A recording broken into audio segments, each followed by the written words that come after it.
Hello, everyone. This is Mary Ann, your host. Today is March 31st, and welcome. Welcome to our Thursday night call with myself, Cynthia Mayer, and thank you. Thank you all for coming. Our Thursday night calls are the first and third Thursdays of each month, and they pertain to the new and the full moon, astrology, and also so much more. And we're a part of the Diamond Network, which has calls every Monday through Thursday, with the main call being on Monday night. And Tuesday is the Voices of the Alternative World with Sunny and Dale. Wednesday is the Candy Shop Show with Candy and various guests. And Thursday, we alternate with Liz and Candy, who are on the second and fourth Thursdays.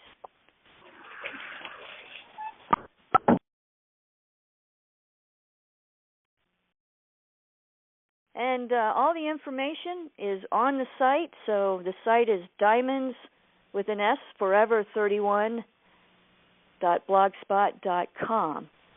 And again, welcome to the call. We're going to have a great call tonight. And we're going to be talking about the chart, the new moon chart, and also, of course, we're going to be doing the Law of One. And we'll open the call at the end for sharing. And again, thank you. Thank you all for coming tonight. So before I start the music, I just want to say I was at a grocery store a couple days ago, and out in front was abundant of tulips and other spring flowers. And there was this older woman with her son. She was just oohing and awing over the flowers. And I turned to her and I said, "Hey, looks like spring, doesn't it?" And she said, "Shocking, isn't it?" And I just laughed. I knew what she meant, because our spring is only 5 days here, generally. So we've had some nice weather here in the 70s, and so we've had time to enjoy the spring flowers. And with spring, there's new beginnings and planting of seeds and new energies coming in. And can you feel the new energies coming in? Beautiful, strong, bringing things up, though. And the music that I'm going to play is titled Inner Guidance. And I think it is appropriate for new beginnings and planting seeds and planting new ideas and keeping them growing until fruition and tuning into your inner guidance. So let me just get this up.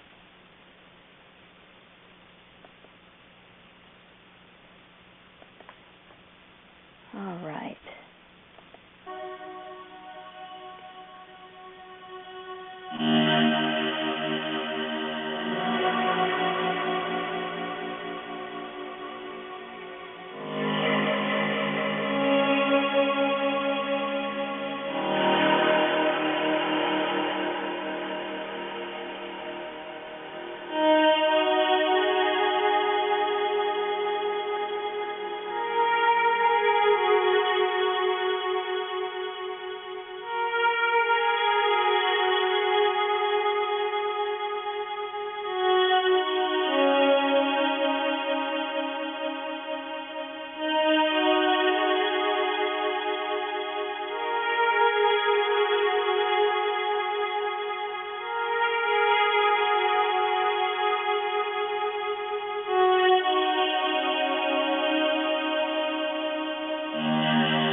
And that was inner guidance.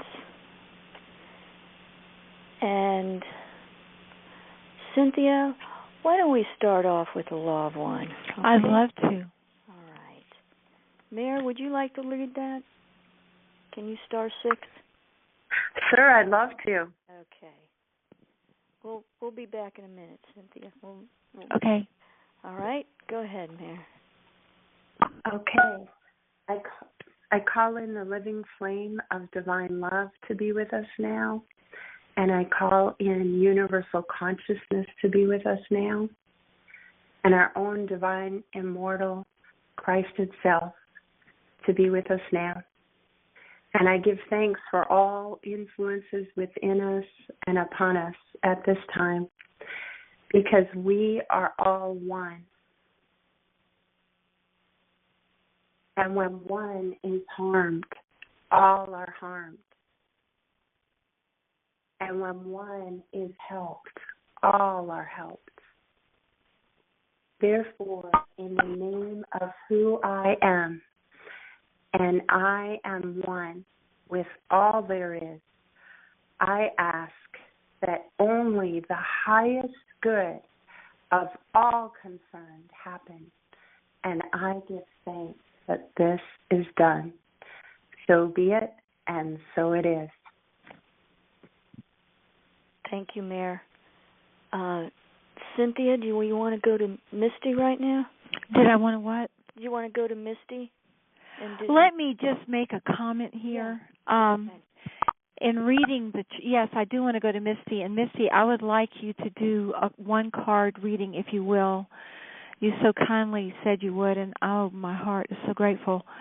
Of the tarot for the emotional healing of everybody individually and collectively. And in looking at the chart tonight, well, actually, it's not tonight's chart. It's for next Thursday night, the new moon. That's what we do, is the full moon and new moon charts. You know, the wise men were astronomers. That's how they knew, by looking at the stars. And so we're just honoring, really, the Bible and the ancient traditions. But this chart is just full of success which is not blocked. And for those of you who are astrologers that are listening on the call, or who will listen on the call, Jupiter is parallel to Betelgeuse, the fixed star Betelgeuse, which is success is not blocked. Uranus is parallel to Betelgeuse, success which is not blocked. Neptune is parallel to Rigel, I don't know how to pronounce it, it's a fixed star, to bring knowledge to others. Pluto is conjunct the fixed star Rukbat, which is steadiness and strength. And the vertex of this is dead set right on Diadem, the fixed star Diadem, which is where people sacrifice for, like Christ sacrificed. He said, all that I do, ye shall do and more. And he said the second coming, everyone, it would be like the sun coming from the east to the west. Everybody would go into Christ conscious and follow him. And I know that when I ran away from home when I was 18, back in the late 60s, I didn't have a dime to my name. I didn't know, I was not street smart. I just turned it all over to God.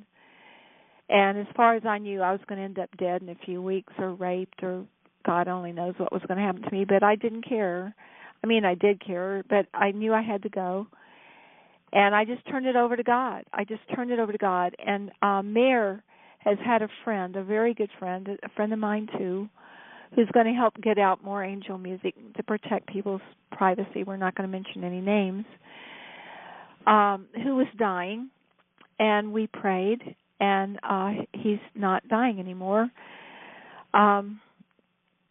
But I'm just saying it's success which is not blocked, because the ascendant, which you'll hear about tonight, I think Mayor will read it, of this new moon, is paralleled also to Betelgeuse, which success is not blocked.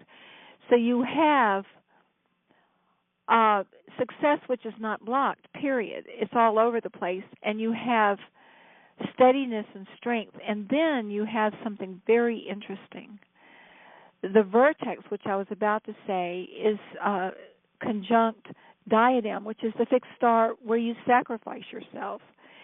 And it's not the only one. There's a thing in astrology called terpsichord, I think it is. And it is a place in the chart where you can just it never ends. It's like living never ends. As long as you're alive, you wake up and you go to bed and you eat and you breathe. It never ends. It's that thing. And interestingly enough, where the vertex, which is the gateway to higher consciousness, is to sacrifice yourself, terpsichord is parallel to diadem, to sacrifice. So there's going to be lots of people who would normally act out their emotional anger or their emotional upsetness,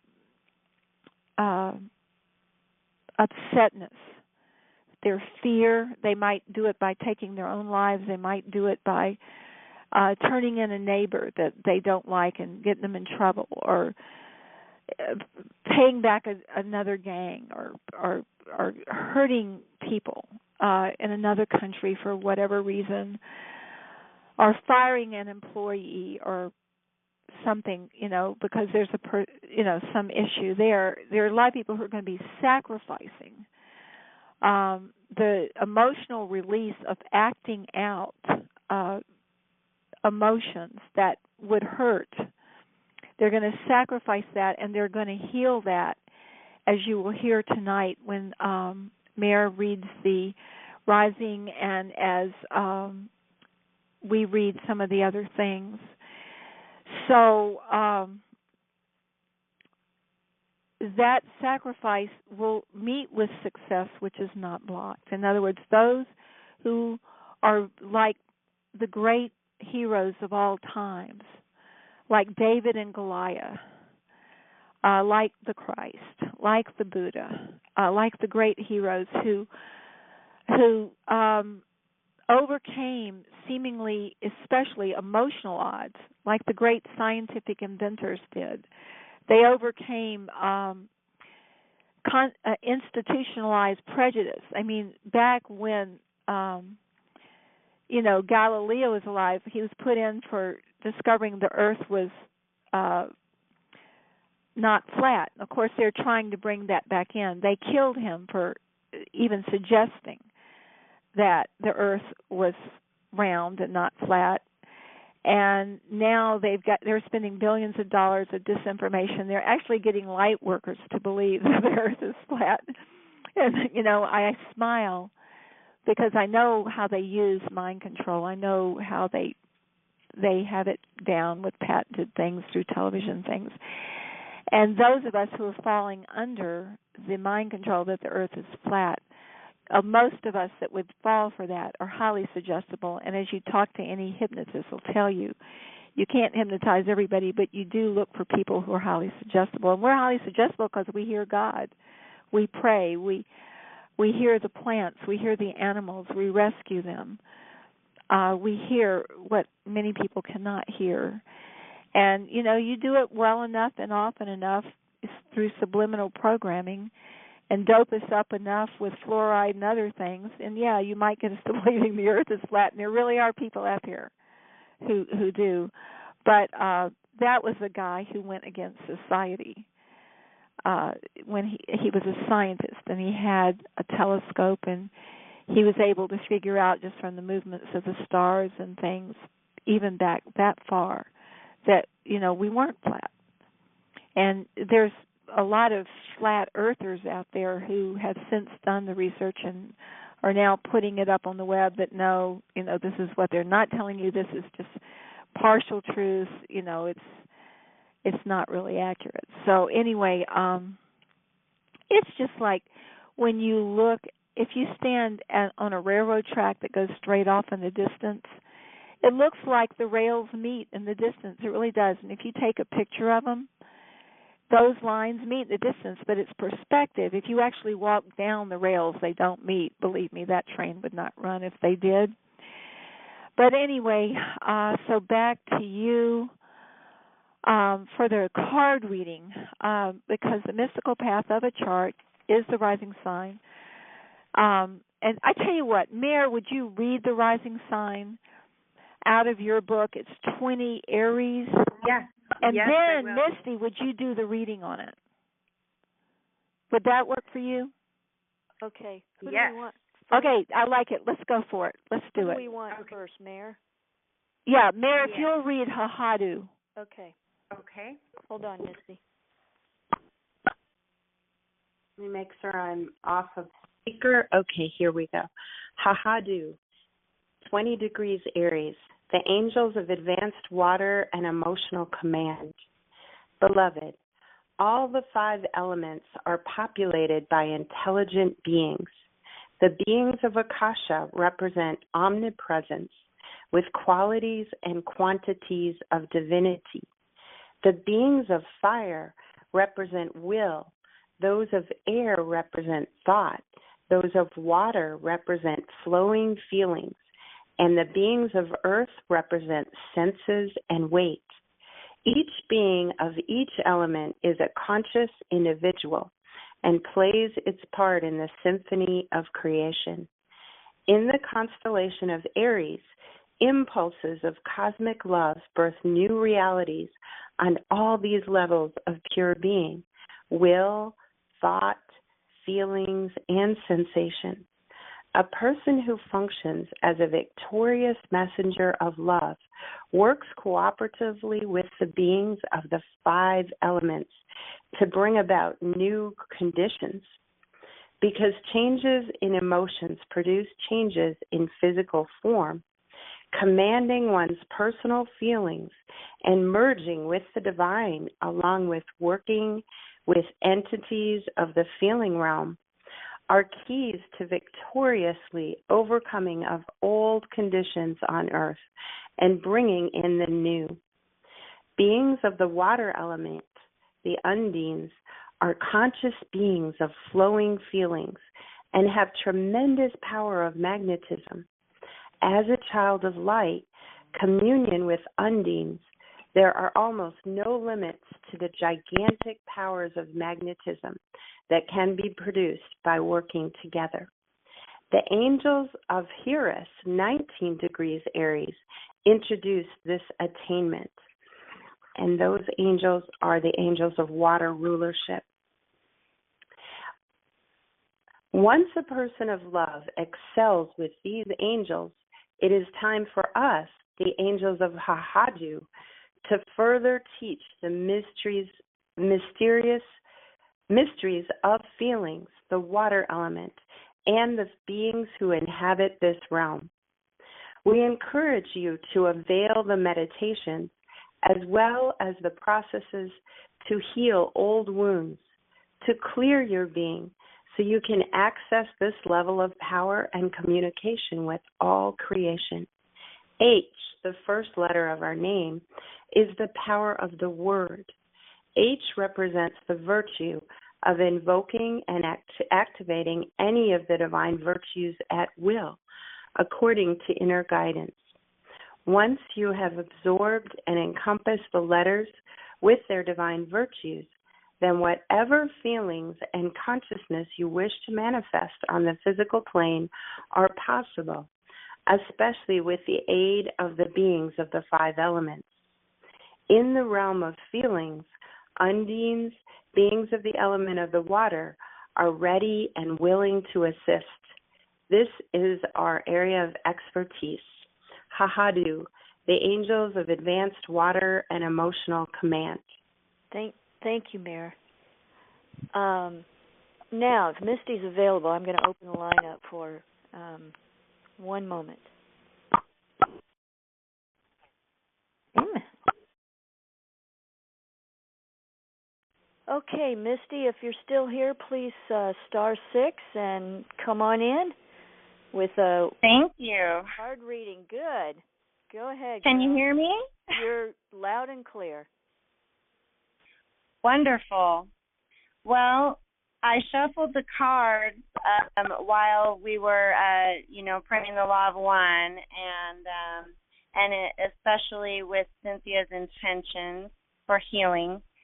And I was going to ask somebody to say a number, but the only number that came up to me was the number 1. So I went ahead and turned that card, and I'll share with you what that card is. It is the Dreamer, and it is the number 23. And this happens to be, there is no traditional card for this. This happens to be one of the 3 additional cards to the deck that I have. So this is really special. I've never pulled this card before. The key words for this are communication, metamorphosis, continuity, and prophecy. And the description, this is a very beautiful card. Oh, it's so beautiful. Standing in the goddess position with arms stretched upward, the swan woman holds the full moon lightly in her hand. Birds, ideas, fly freely in the distance, representing the boundless potential of the dreamer's mind. The swan maiden motif simplifies a worldwide cycle of folklore that usually revolves around the metamorphosis of a beautiful maiden from swan to human form. The Celtic story of Angus Og and Care is one such famous tale. Enveloped in surreal light, the swan woman is surrounded and protected by 3 trees, representing the threefold one, a pattern mirrored in her 3-feathered necklace, her belt, and her circular earring. The Dreamer card symbolizes the purposeful merging of the conscious mind with the unconscious mind, shown by the lack of division between the pool of water and the tree. Nature mirrors the mind. There is actually no separation from dreaming and waking.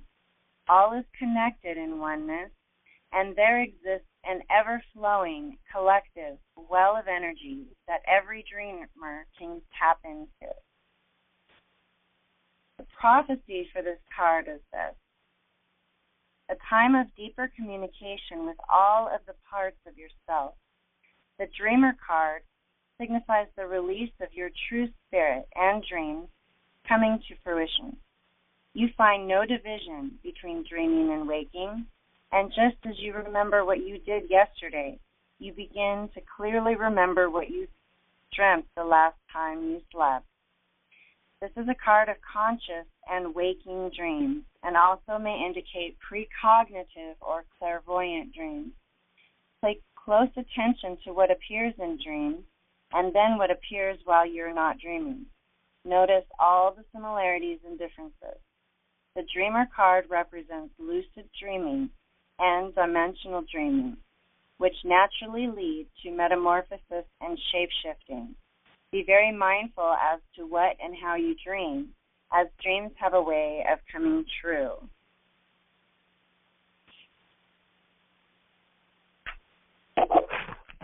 That's all. Is that it? Okay. That's it.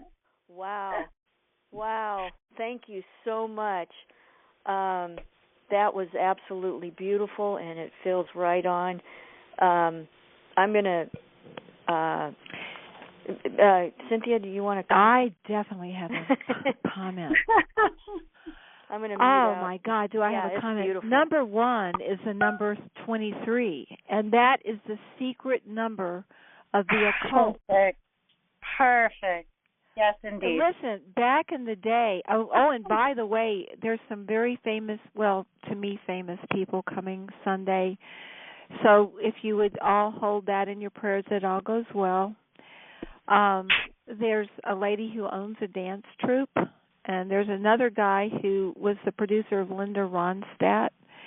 And then there's a famous criminal lawyer. I don't know how famous she is, but she's a criminal lawyer.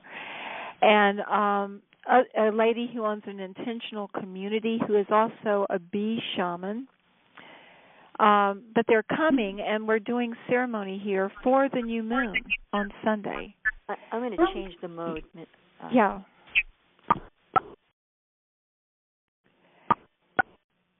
And so I'd love for y'all to hold that in the light and the protection and healing of everybody and every place and everything and what is unfolding, because it looks like we're going to start using this as a backdrop for videos, for sacred videos to help people with beautiful music that we channel from the angels, and probably dancing that we channel as well from the angels of gesture. I think that's Gomagnu 15. And there's another one, I think. But anyway,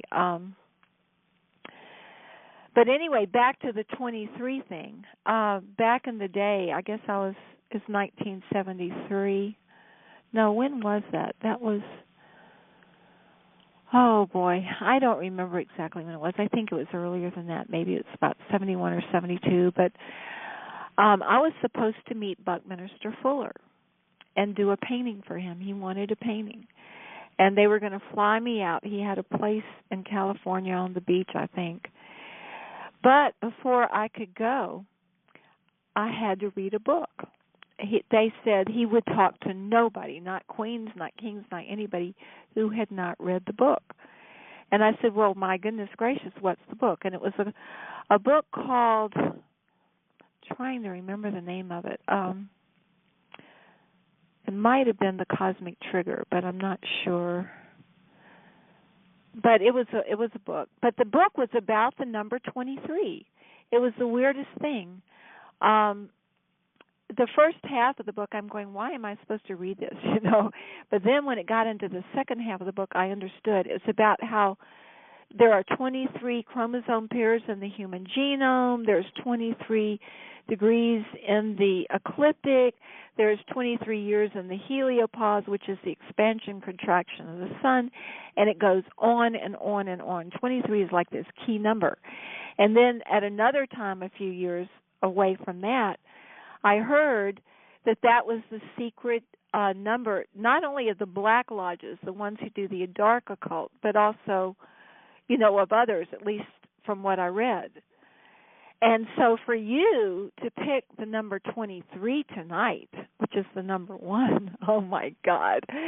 And you said you never read it before, and here is this chart that I'm looking at with all these major players. These outer planets are called secondary suns, and they affect the mass conscious mind. And all three of them, are conjunct or parallel one of these major fixed stars. My computer program only does a number of the biggest stars. These are the ones that are famous in history, that the wise men follow. These are the big, bright ones up in the sky, the big ones. And Jupiter is parallel Betelgeuse, which is success, which is not blocked, so we probably need to read Jupiter. Uranus is parallel Betelgeuse as well. That's 21 Aries. That is conjunct. The angels of angelic. That's conjunct the rising sign within 1 degree.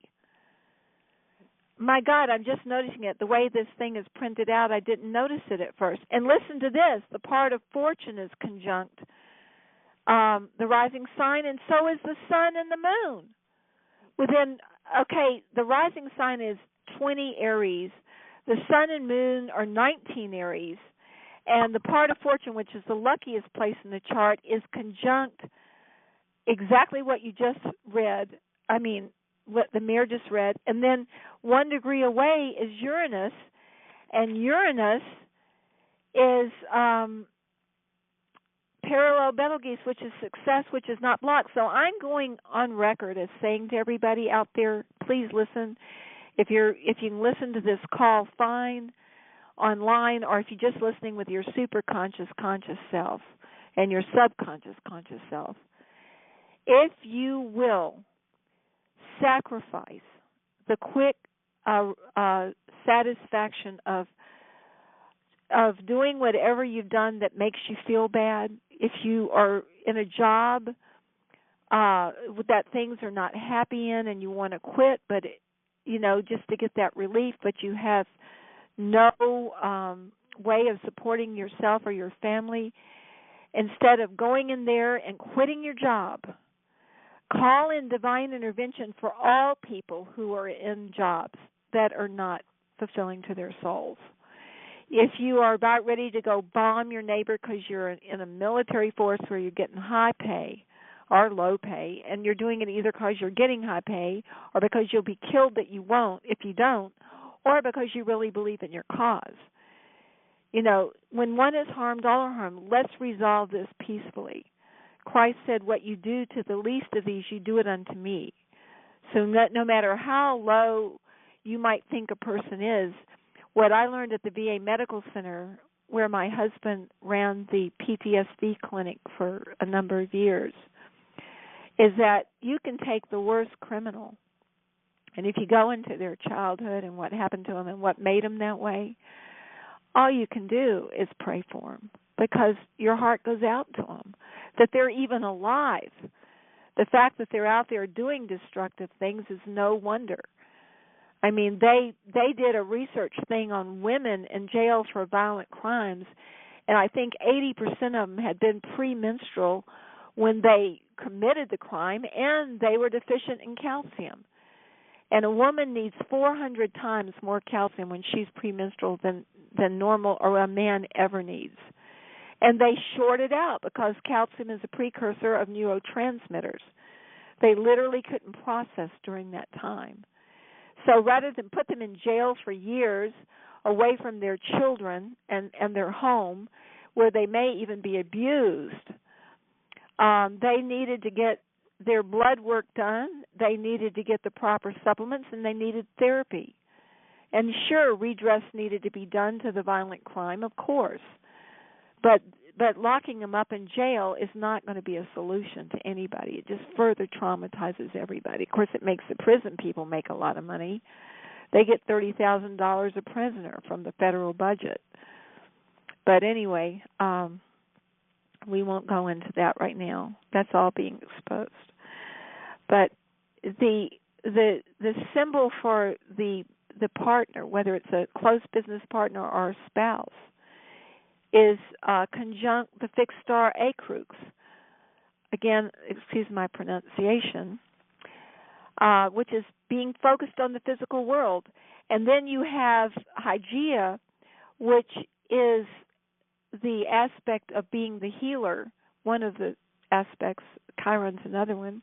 But this one's conjunct Denobula, and that is to go against society. So when you look at to sacrifice oneself, success which is not blocked, wanting freedom and movement, aspects to, I think this is Poseidon.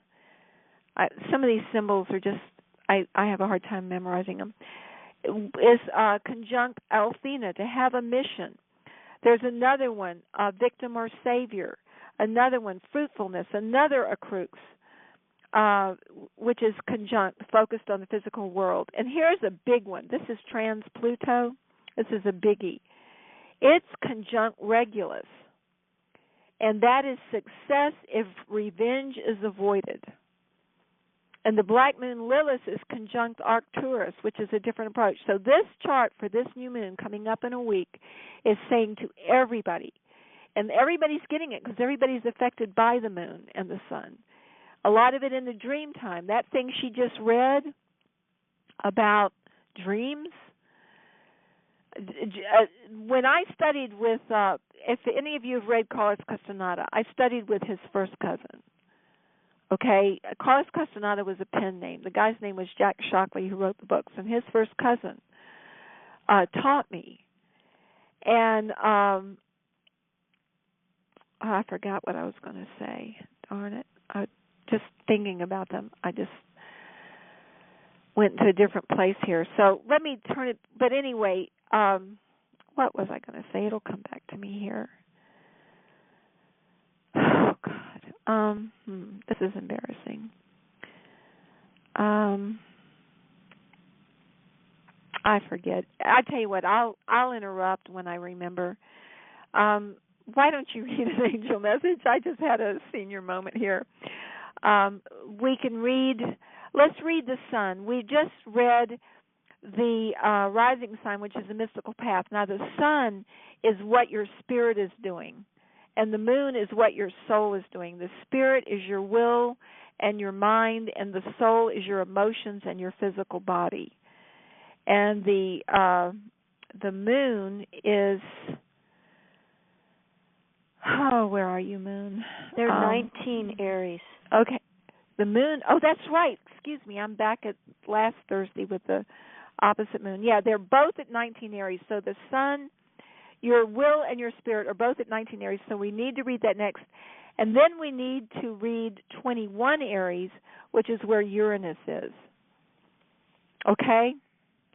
So we just read 20 Aries. We're going to read 19, which is sun and moon, and 21. So if you and Mare could just share that one. I'm going to take a break here. I've talked a lot. Sure. I'll read 19 Aries, and Mare, you can read 21 Aries. Okay. Beautiful. Let me just get my book up here. Okay. This is the sun and moon, 19 degrees Aries. Iris, the angels of water rulership. A lot of water here, a lot of emotion. Beloved, the water element of emotions and feelings is magnetic, and along with physical reality, earth element make up the divine feminine principle. Creation begins with pure being in unity with divinity and all creation. Then it becomes masculine, omnipotent will, which is electrical and the fire element. Creation that starts as electricity passes into realms of thoughts and ideas, the air element. Together, pure being, or akasha, and fire and air make up the masculine principle. So electricity goes into realms of emotion, creating magnetism. Magnetism attracts unique manifestations on the plane of matter and form. Each of the 5 elements is enlivened and populated by intelligent beings. These intelligent life forms wish to serve humankind in love and wisdom. Through meditating on the qualities of the letters of our name, we inspire you to know and interact with the beings of the water element, known as undines. Undines are intelligent and aware emotional entities who inhabit and oversee bodies of water. A messenger of love who has healed their emotions of the past and who feels strongly the beauties of divine consciousness, attracts good feelings for other humans, and can summon undines to create strong emotional states as well, thereby commanding waters and creatures who live in the water. Ecstatic feelings are created and anchored to attract divinity into form for the purpose of birthing new realities of love. Our service to Earth is to help people comprehend water and the beings of water through regulating of feelings and magnetism. Because emotions bring about expression on the physical plane, governing them is absolutely necessary in order to bring about changes on Earth. For this reason, each person is inspired to unblock and acknowledge buried emotional memories through the process outlined, and that is Cynthia's emotional healing or any type of emotional healing.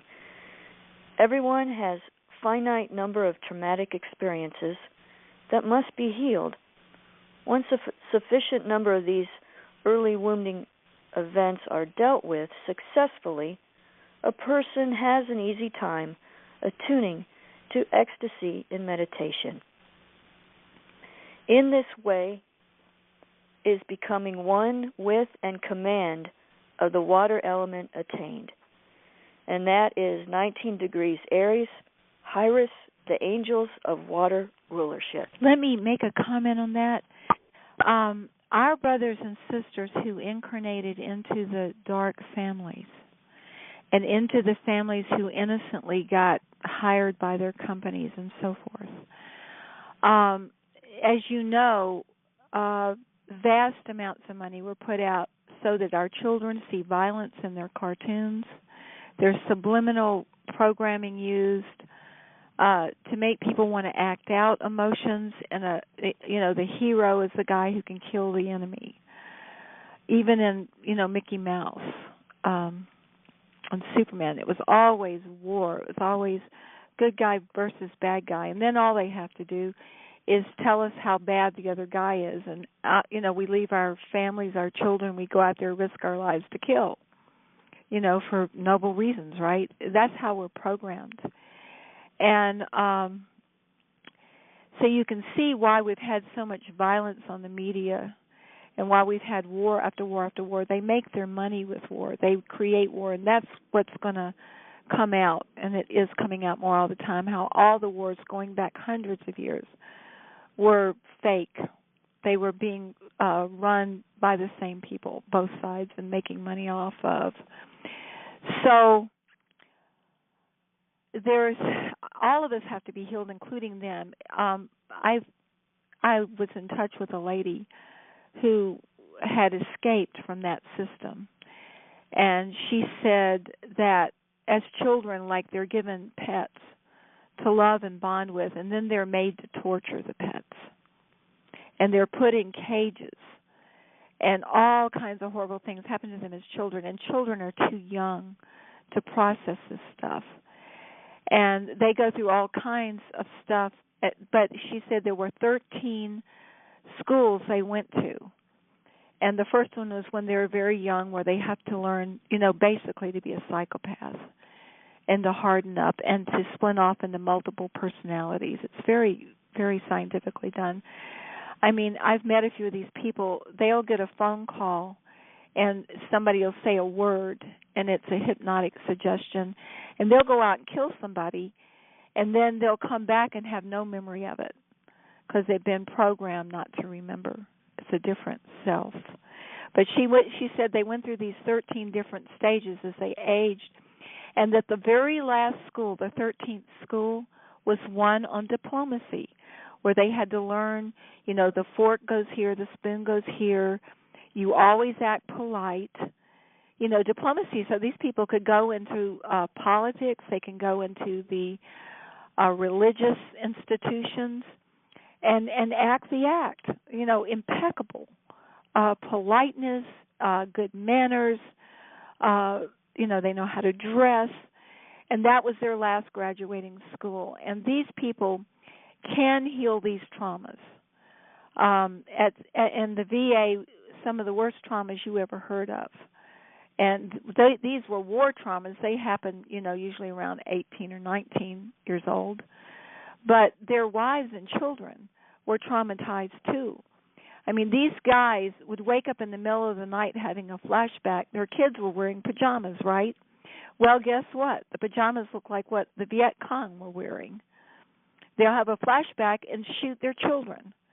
And the ones that survived, we would see the wives and the children in the clinic, and they were totally traumatized, these wives, because, 1 minute the guy would be the best, most loving husband in the world, and the next minute, he was having flashbacks and nightmares, and, she's running to hide the children, right? And she's facing violence herself. So, and these guys told us that every moment people don't know how lucky they are to be alive because they get triggered and their knee-jerk reaction is to shoot, to kill. They've been trained that way through military combat training. So our veterans that come back are heroes simply for being alive and for not using that instinct that was trained into them when they get upset. And my hat's off to them. They are true heroes. But anyway, the emotional healing has to happen even for these people, for the planet to be where it needs to be. Everybody, the victims of war trauma, these orphans, all the people in prisons, everybody needs to be healed. And when we hear the truth of what's happened, we're going to need to be healed. That, we sent our kids to colleges, and this is what they did with the money, and this is the kind of jobs the kids had to live their whole lives with that college education where they have to go in 9 to 5 every day against their biorhythms. They numb out, but they're doing it for their kids. This is crazy. We could be living like they live on certain islands, where we're talking about, where people have plenty and they're in tune with nature. This lady that's coming Sunday has an intentional community where they do that, lots of land, and part of it is for agriculture and part of it's woods and parts for meditation. I mean, it's beautiful what they're doing there. But anyway, this emotional healing of the planet is up this new moon. Now, there's not that many people on the call tonight. We don't know how many people are going to watch the video. But I'm sending it out to people's superconscious and subconscious mind, and the moon and sun and all these planets are anyway. This is the codes coming in. This is what time it is. So that having been said, on top of Misty reading 23, oh my goodness, would you read 21 Aries? One of you guys. Mare? Hey, Mare. Hi there. I would love to read it. Ooh, rock and roll. Go for it. Oromonus. Yep. The Angels of Angelic Intercession. 21 degrees Aries. Oromonus. Hey, and girlfriend, wait a minute. I'm going to interrupt. Mm-hmm. When you get through reading that, read 23 Aries because Eris is there, and Eris is chaos. I believe that's the symbol for Eris. Goodness. So we want to read, excuse my cough, read 21 and 23 Aries. Mm-hmm. 21 and 23. Okay. Yep. Oromonus, the Angels of Angelic Intercession. Beloved, we teach from the virtues of the letters of our name how to understand, call forth, and work with all angels, heavenly hosts, and powers in the zone girdling or surrounding the earth. Our function is primarily educational rather than intercessory, in the sense of attracting as liaison between the heavenly hosts and humans, although we do have the power to bring forth legions of angels. Avatars have said, all that I do, you shall do, and more, because they knew that situations come into the lives of each individual person, bringing realization that the key to heaven emerging on earth rests in their own hands. For this reason, ancient teachings are being made available now. For each of you has the power to change the course of history.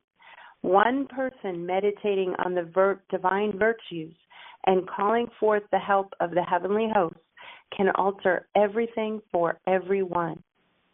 Because there are many angels and powers available to help you, it is our job to acquaint you with them and give you instructions to set their powers in motion. Call on us and meditate on the qualities represented by the letters of our name to see through meditation the overall picture of the beings and powers surrounding Earth and how to use them victoriously. Oromonus. And then there is a story that I think we'll read next time, but I'm going to read 23 now, which is Bella Fairs, the Angels of Akasha, and Consciousness Penetrating All. Beloved, we help people access the powers of the heavenly hosts of the Earth sphere for the purpose of victorious love. The Angels of Hahadu, 20 degrees Aries, specialize in miracles of water, of magnetic flowing emotions, and working with the beings of the water, the undines. The Angels of Oromonus, 21 degrees Aries, specialize in powers of thought and beings of the air element, the sylphs. The Angels of Bacaro, 22 degrees Aries, specialize in miracles of will, electric divine willpower, and beings of the fire element, the salamanders. Now is the time to specialize in miracles of the Akasha, of consciousness permeating all, the indwelling spirit of divine being in all that is created. Each person is part of the, and by moving into the awareness, miracles are possible. We inspire recognition that each divine virtue exists everywhere, is omnipresent. To the extent that a virtue is experienced as everywhere present, it can be called into action. Think of the program on a computer. Until a program is activated, it exists as potential. Just as we as person become aware of the divine qualities existing everywhere, he or she can then activate this quality through will and inner guidance so that a new reality comes into being. This is our area of expertise. This is what we teach and inspire you to do whenever you call upon us. We are quick to reply. And as we're reading, these are bell affairs, the angels of Akasha, of consciousness penetrating all. The heavenly hosts of bell affairs remove any sense of difficulty with the Akasha principle, the principle of unity, and of any virtue permeating all and being everywhere present. Once a seeker realizes the power of this awareness and how it then naturally works through the different levels to change physical manifestation on earth, there is no holding back the victory of divine love. Here a suggestion for testing this principle. When you are in a situation, any situation, in which your level of awareness is higher than those around you, it is good time to try this test. Ask for inner guidance. Call to awareness a divine virtue you would like to share among the people around you. Let us suppose you receive inner guidance to activate the virtue of wisdom and enlightenment represented by the letter A in the ancient cosmic language. Call upon us, the angels of bell affairs, and ask for our help in becoming eternally aware of the state of pure being and unity. Then focus on wisdom, the original purity of all ideas, penetrating all creation and present in the people around you. See what happens. Comprehending the cosmic language and producing miracles can become supremely simple. It comes about naturally when the four brainwave states of pure being and will, deep inward thought, flowing feelings, and logic, memory, and the five senses are all absorbed and tracking on a single or multiple virtues. The Akashic level is that of pure being. Whenever you call on us, we instantly help awaken within you the awareness of this state and the omnipresent, omnipotent, pure being of any divine virtue. We help you experience unity with equality and feel it existing everywhere in everything. As you do this, your state of being, your will and deep inward thought, your feelings and your logical mind come into alignment. Over time, by practicing, this state of being evokes through strength of will, purity and thought, emotional clarity, and clear sensations to produce powerful vibratory shock waves. This multidimensional wave aligns with divine consciousness already present everywhere. It can awaken the divinity existing within everywhere, everyone, and everything around you. This assignment may need repeating over and over to convince the analytical, doubting critic self, the rational beta state of mind dominant in many people. There can be enough memories of logical results to interfere through the intellect, so your five senses may need to see over and over the changes in behaviors of people and things around you in order to believe. The more deeply a person focuses and concentrates on a divine virtue, in this example, the virtue of wisdom, already existing in and permeating every person and thing around, the more definitive are the results. This is especially true if you ask us to assist you in magnifying the effect. The more a person wills a virtue to manifest, the more that feeling of its presence flows, the more that it is sensed, its element of ease, warmth, coolness, weight, the more astounding can be the result. While in this state of consciousness, every breath increases the ripple effects. Then, requesting the beings of the elements to join and add their powers of penetration, will, thought, feelings, and sensation of a virtue or virtues, the effects can be even more remarkable beyond description. Experiment. Relax into the glory of unity with divine being. It becomes obvious why and how the children of light are given dominion over all that is created. Bell affairs, the angels of Akasha, of consciousness penetrating all. Thank you, Bell affairs. We love you. We thank you. And guess what? That is Eris. That's chaos. If you study the meaning of that myth. Guess what? 23 Aries. 23. It's 23 again. Misty pulled 23.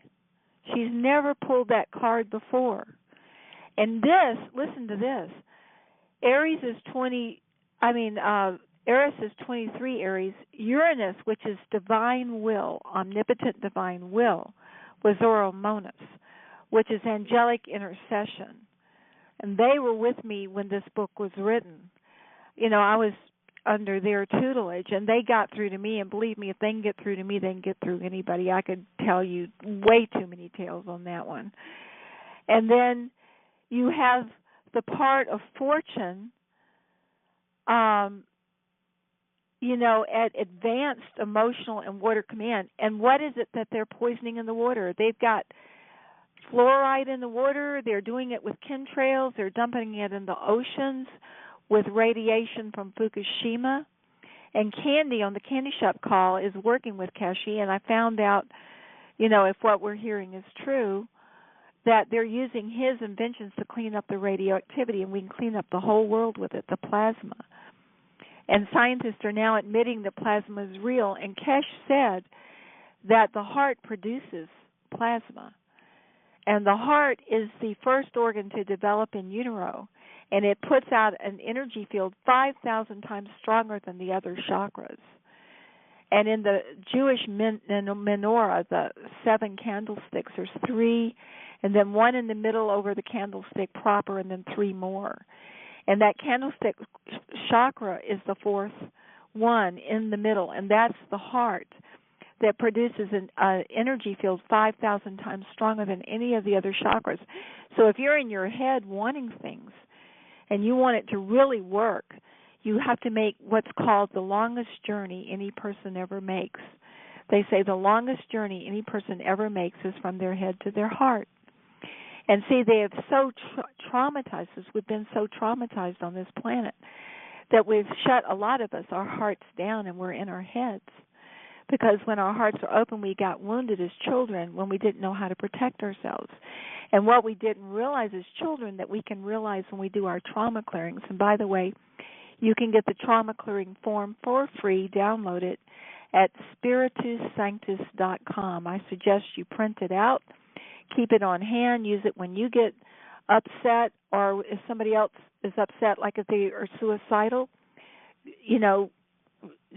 It's 23 questions, again, 23, with instructions on each question to ask. And that's what we used at the clinic to get our combat veterans to clear. And it worked. We did follow-up assessments. The nightmares never returned. The flashbacks never returned. We did them every time they came in. They had to fill out this long questionnaire, and I've got them here. We weren't supposed to take them when Michael retired, but it accidentally got in with all the other files. I was just looking at them the other day. You know, these detailed questions of these people who had done the clearings. And it's a permanent trauma clearing in 23 questions that was developed to go out in the field with a buddy system. And anybody can use it. If you'll print out that form, you can use it on yourself, or you can use it with someone else. And it's just 23 questions you ask them, and when they answer it, they're able to clear the trauma. And that sounds quick and easy, but when you print them out and look at it, it can take about an hour and a half. The longest I think it ever takes is 3 hours. Average is about 2, whether you do it for yourself or someone else if you do it. But anyway, just to answer those questions. But anyway, it's questions about what's upsetting you. But anyway, that's for free. But the 23 Aries, here's the 23 conjuncting Uranus, which is one of the 3 secondary suns, and the sun and the moon, and the part of fortune, and the rising sign. I mean, folks, now, as if this wasn't enough, Marianne, would you read Jupiter? Because, Jupiter's great. We'll read that after this next one. The next one I want read, if it's okay with one of you guys, because I've been talking a lot today on the phone. I'm right here. My voice is tired, but it's 21 Virgo. Oh, now, yes. The North Node. I'm sorry. Yeah. The North Node. You can tell I'm out to lunch tonight. But anyway, the North Node is 21 Virgo, and this is the outcome of the chart. A North Node of any chart, you can get free charts done on the web. If you've got a boyfriend or an employee, you want to check out, get their birth date, if you can. You really need the exact time. But even if you don't have the exact time, you can get their birth date off their, driver's license. You can get at least their North Node and everything. But the North Node is the outcome of that person's incarnation, and this North Node is the outcome of this new moon. Oh, please, Marianne, read the North Node. I am right here. Woo! You are not out to lunch. You're just excited about this. Well, I'm forgetting like crazy. Well, and my voice is tired. That's the real problem. Yeah, but okay. You're excited. It's I am. Beautiful time. So, with this chart, who wouldn't be? Absolutely. But anyway. Okay, 21 degrees Virgo. Isirga, the angels of fortune and contentment. Beloved, we are angels of good fortune. We inspire such joy and contentment that only in your fondest dreams could you imagine such happiness. The phrase, "For I have given you the spirit of joy," is a reference to our assignment. Through helping human beings understand and use qualities of Isirga, we bring success and well-being in endeavors for which our help is asked. Boy, it's great. Not only do we bring success, we bring it in such ways that it helps, not hinders, spiritual evolution and growth. Every letter in our name has been explained in other messages in regards to the divine qualities that it represents. Keep in mind that it is not only the letters themselves, but also the order in which they appear that is important. With each of the names of the heavenly hosts, the order of the letters is a map or blueprint for a journey in consciousness. The journey of Isirga is joyful as spirit and soul assimilate lessons to demonstrate divine contentment and good fortune. And that is 21 degrees Virgo, Isirga, the angels of fortune and contentment.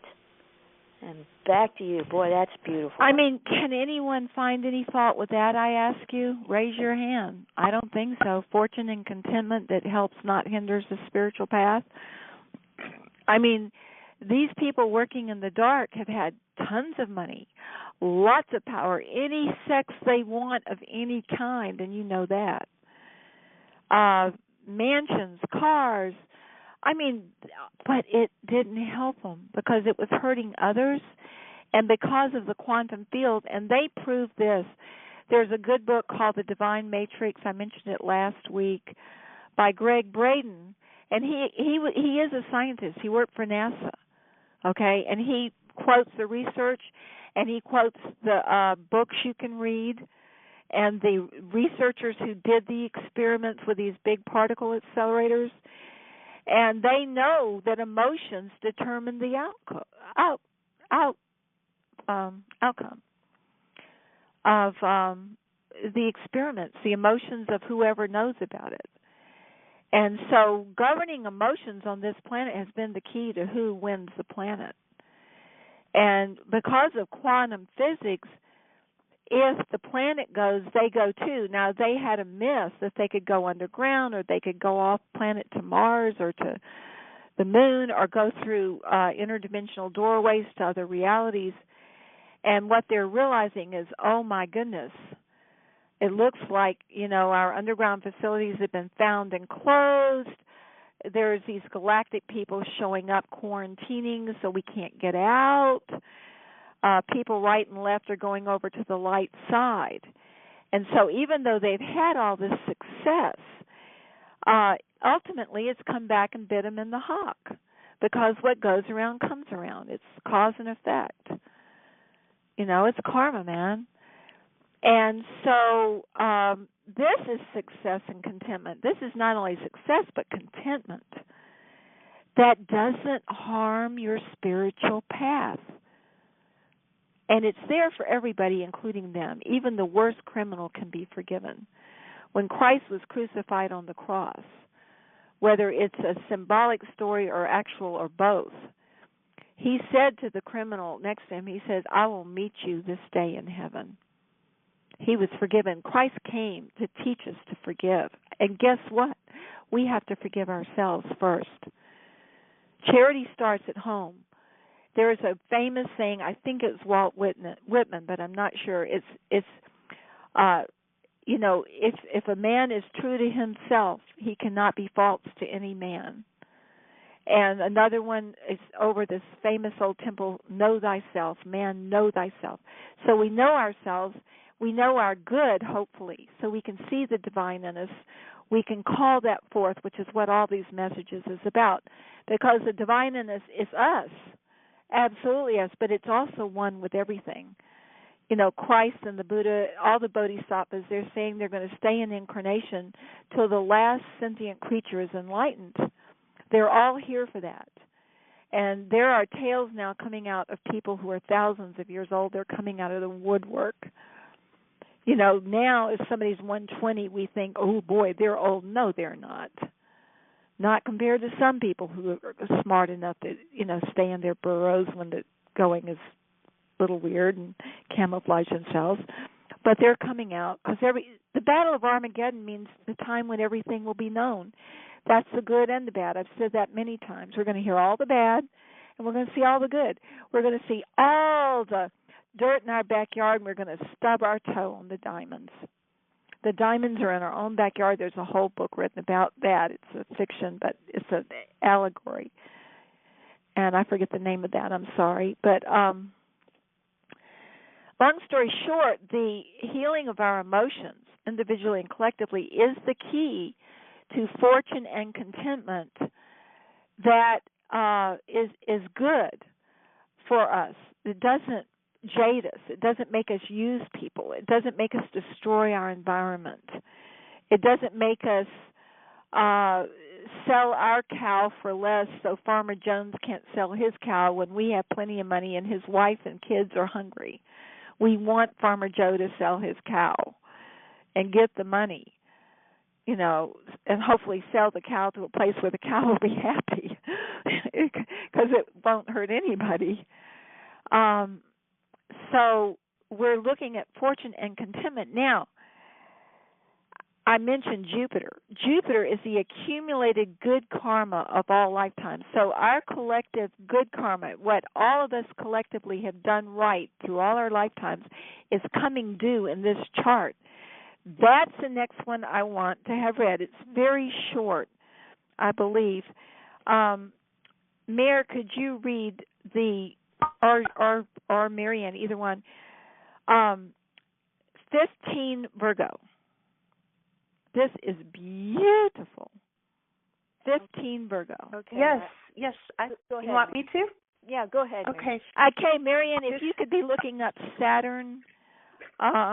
Saturn, let me tell you. I usually have these things written down, but I've been on the phone for so many hours today, calling forth the angels for various things. Let's see. Saturn is 17 Sag, and we'll read that next, because Saturn is what we have to learn.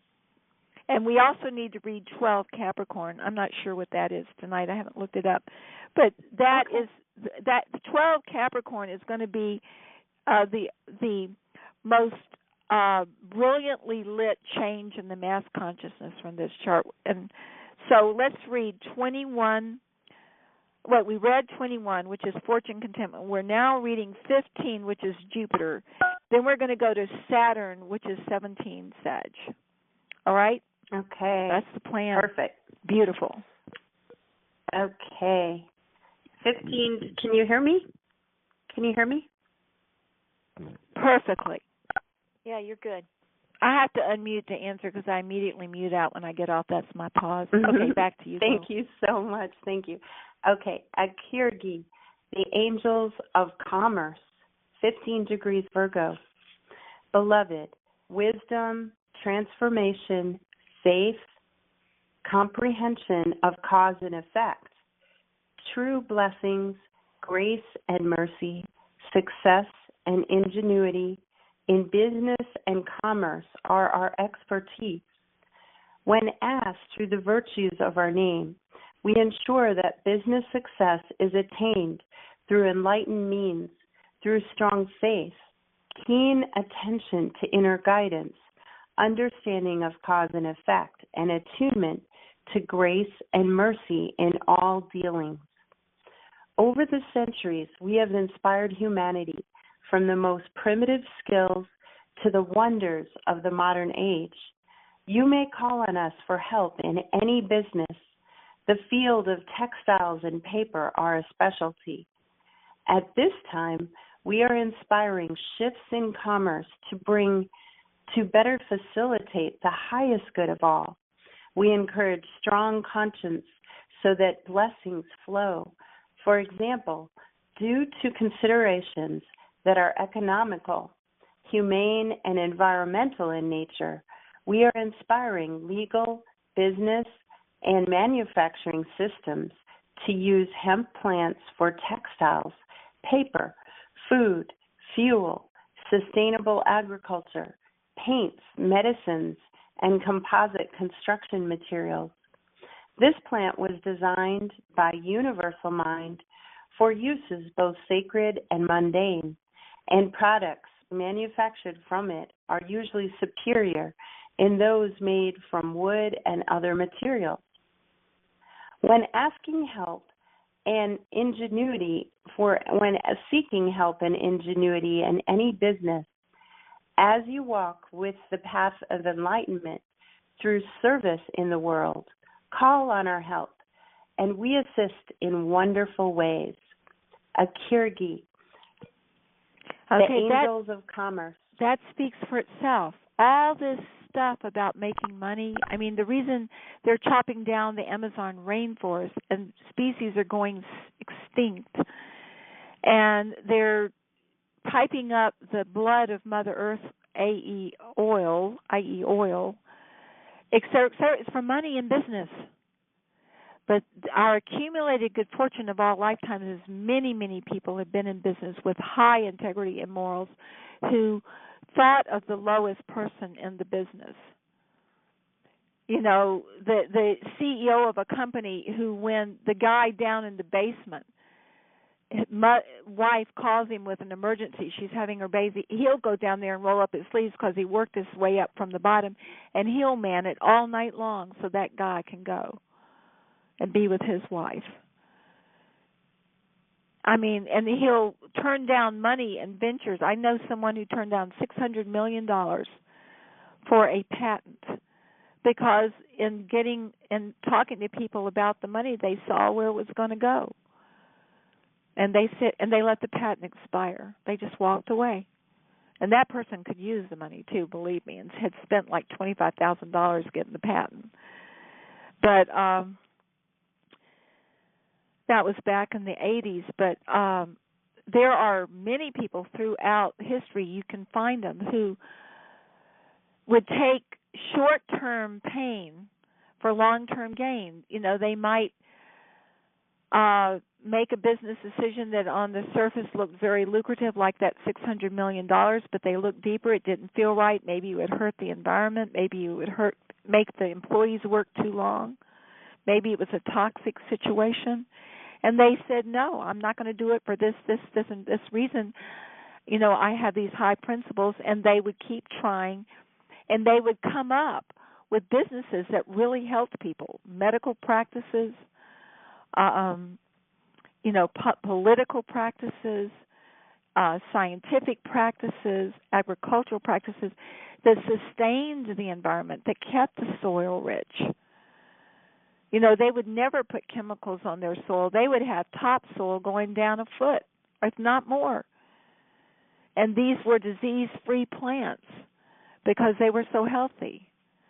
And there were bees and other creatures that kept the bugs in control.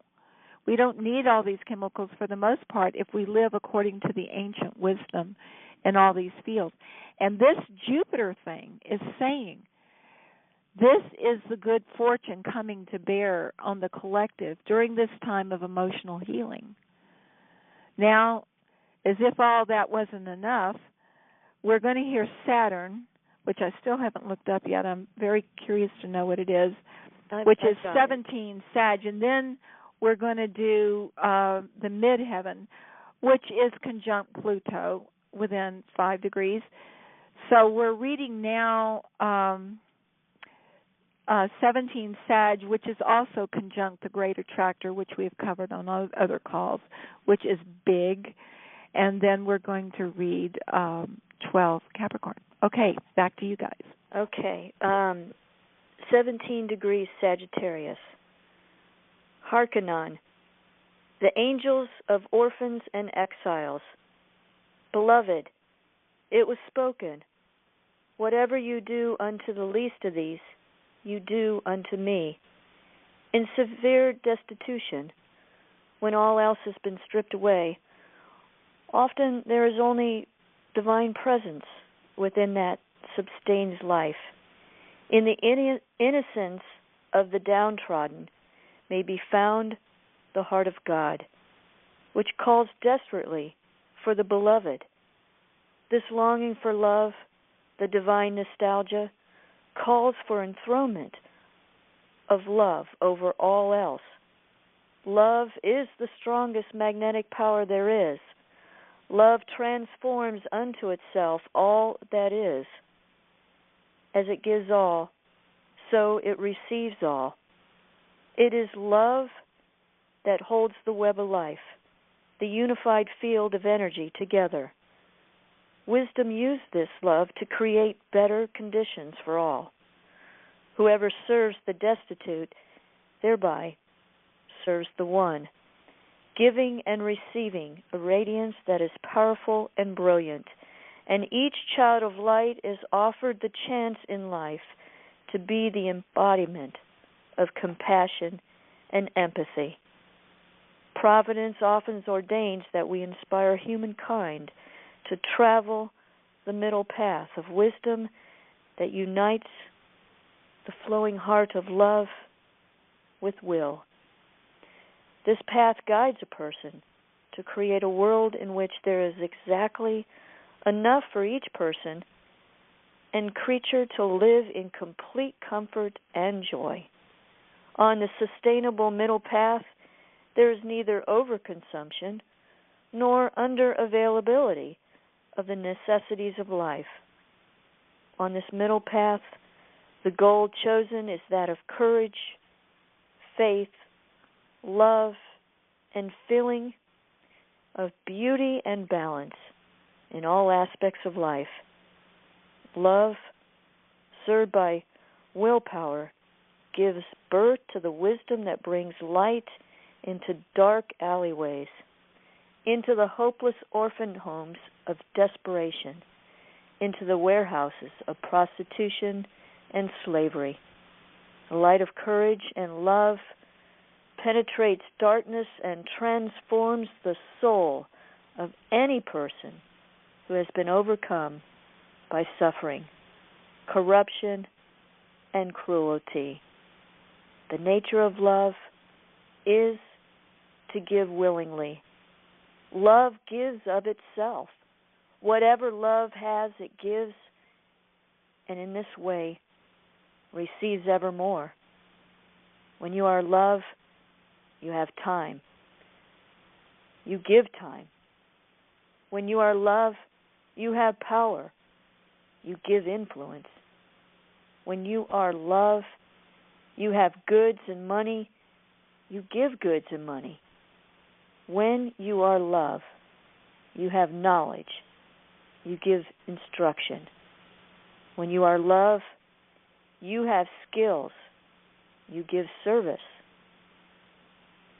When you are love and you have faith, you pray unceasingly. We are the angels of orphans, of the abandoned, the exiled, of the hated, of the outcasts. These beloved children of God are under our special protection. According to their karma, we help them bear their lot more easily. And when providence allows, we offer them special help. And this is 17 degrees Sagittarius, Harkonnen, the angels of orphans and exiles. And y'all, I've said this before, but you remember how in the Bible it says the first shall be last and the last shall be first? Those who've been on top of the pecking order as all of this thing is exposed, not all of them, a lot of them have been good. But those who are who are doing the bad things and making those decisions and working for those companies and people will be the exiled and the outcast and the hated and the despised. And what Saturn is saying here, we are the angels of orphans, of the abandoned, the exile, of the hated, and of the outcast. That should have been in here outlaws, really. Only a lot of outlaws are not outlaws. It depends on how society defines it. I mean, Christ was seen as an outlaw. He was crucified on Golgotha, where they between two criminals. I mean, come on. He says, "All that I do, ye shall do and more." So each of us have been the exiled and outcast, maybe by our own families. Maybe we were the black sheep of the family. And everything good and pure in us was seen as a threat to them. And we had to put on a fake and do things that weren't happy for us to please them. And then they weren't pleased. They could never be pleased because they're not coming from a place of enlightenment. But a lot of us, I was a black sheep. I mean, it wasn't that bad. They loved me. They all loved me. But being an artist and wanting to be out in the woods and play, they wanted me to join a sorority. And, my father wanted me to take over the law firm. And, from a tiny child, he'd take me and sit me he'd be doing moot court, with his law students, and he'd sit me on the desk where he was being judged to teach them, my little legs dangling off. I remember staring out the window at the tops of the buildings below, the sooty windows because of all the pollution, while my father did moot court. And he had some pretty amazing clients, and he won 80% of his cases. A lawyer is considered good if he wins 50%, real good. He won 80%, and he would take cases that the people had no hope. He would take cases of the outcast. And there was a guy who had committed murder. I mean, it was clear that the guy committed murder, and no lawyer would take it because the evidence, there was no way they could win the case, and the guy was going to go to the electric chair. And the guy came to my father because my father had a reputation. And Daddy saw that the guy had been under very stressful circumstances, that it was not intentional, that the guy was not the murdering kind, that under the circumstances it wasn't a wise decision, but he did commit the murder. There was no doubt about it. And every time the prosecution came up to present the evidence, my father, instead of rebutting it, when the judge would ask him to come up, my father would go up and he would look down and he would shake his head. He says, I can't rebut it. The evidence is clear. My client killed this man. He is guilty as charged. And through the whole thing, the prosecution brought up witness after witness, all the proof, and every time my father would say, yes, you're right, that's what happened. And the guy who he's defending is just sitting there, and it finally came to the end of the court case where both lawyers go before the jury and, make their plea at the very end before they go in for their final decision. And guess what happened? Because Daddy had been praying about it. He went to church every Sunday. He'd been praying for this man's soul. Daddy calls the guy up to the witness stand, right? The whole place is quiet because they can't figure out why this lawyer is agreeing with the prostitution. It was just highly a bizarre thing. It just doesn't happen. So the guy is called up to the witness stand. Daddy says, I call my client up to the witness stand. And on the way up to the witness stand, the guy stumbles. And when he stumbles, out of his pocket falls a rosary. And embarrassingly, he quickly picked it up and stuffed it back in, but everybody in that court saw it. Everybody saw that rosary. And Daddy's case was made, and the guy got life. He did not get sent to the electric chair. And I think later he got out on good behavior. Daddy saved that guy's life. And it just makes me want to cry. But anyway, I'm kind of overcome right now. It's been a stressful day. I'm crying about just remembering this. If Mayor or if you and Marion could just read the North Node, I'll get over this real quick. I've got it right here. I mean, not North Node, but Midheaven. Thanks. Yes. Thanks. Beautiful story. Thank you. Okay, that's Midheaven. It's 12 Capricorn. Let me get this up here. It's right here. Okay. The midheaven is how we impact the collective. Yeah, this is the brightest. The midheaven is like noon sun. It's like the brightest light. This is the major thing that's going to happen to the collective. Oh, my God, if y'all aren't sitting down, I will not be sued for you bumping your head and having a concussion when you faint. I know I do that. I just do it for dramatically. I know you're sitting down, but go ahead. Go ahead. Da, da, da, da. Okay, 12 degrees Capricorn. Her-Mihala, the angels of divine emotion. Beloved, we help children of light merge with feelings of the divine virtues, the feelings that attract heaven to earth. We help attune to specific feelings that attract whatever is needed in any situation. As angels of highly refined emotions, we help virtues take form. Each virtue is linked to and intertwined with an ethereal state of such pure and perfect cosmic emotion that limits are completely transcended and miracles become possible.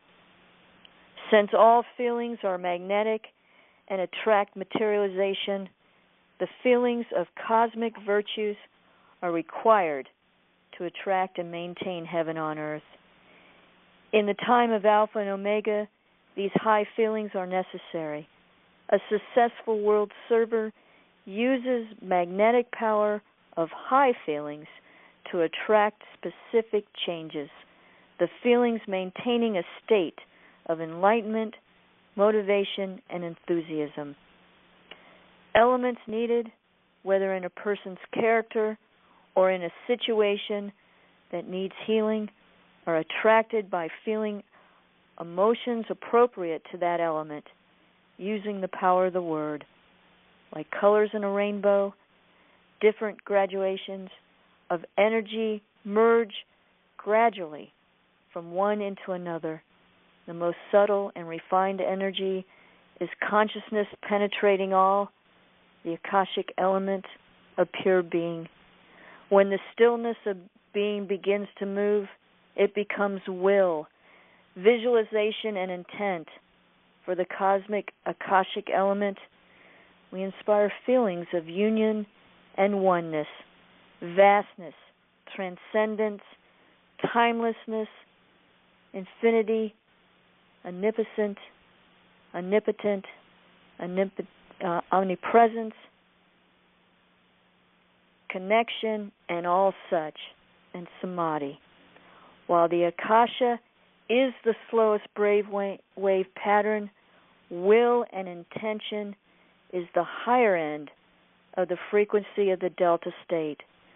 Will and intention are electric, creative, masculine energy that creates thoughts, which then evoke feelings to attract the birth of realities into form. For the hot fire element, the spiritual principle of will, visualization, intention, and desire, we inspire beautiful feelings like unlimited power, resolutionness, intensity, leadership, strength, certainty, faith, and courage. For the light air element, which is the mental realms of the thoughts and ideas, we inspire feelings of clarity, ease, astuteness, precision, reflectiveness, inquisitiveness, curiosity, brilliance, understanding, ingenuity, insightfulness, creativity, lightness, eloquence, relaxation, and so on. For the cool water element, the realm of feelings, we bring feelings of receptivity, flowing fluidity, change, transformation, love, empathy, gratitude, nurturance, mercy, peace, grace, compassion, birthing, faith, bliss.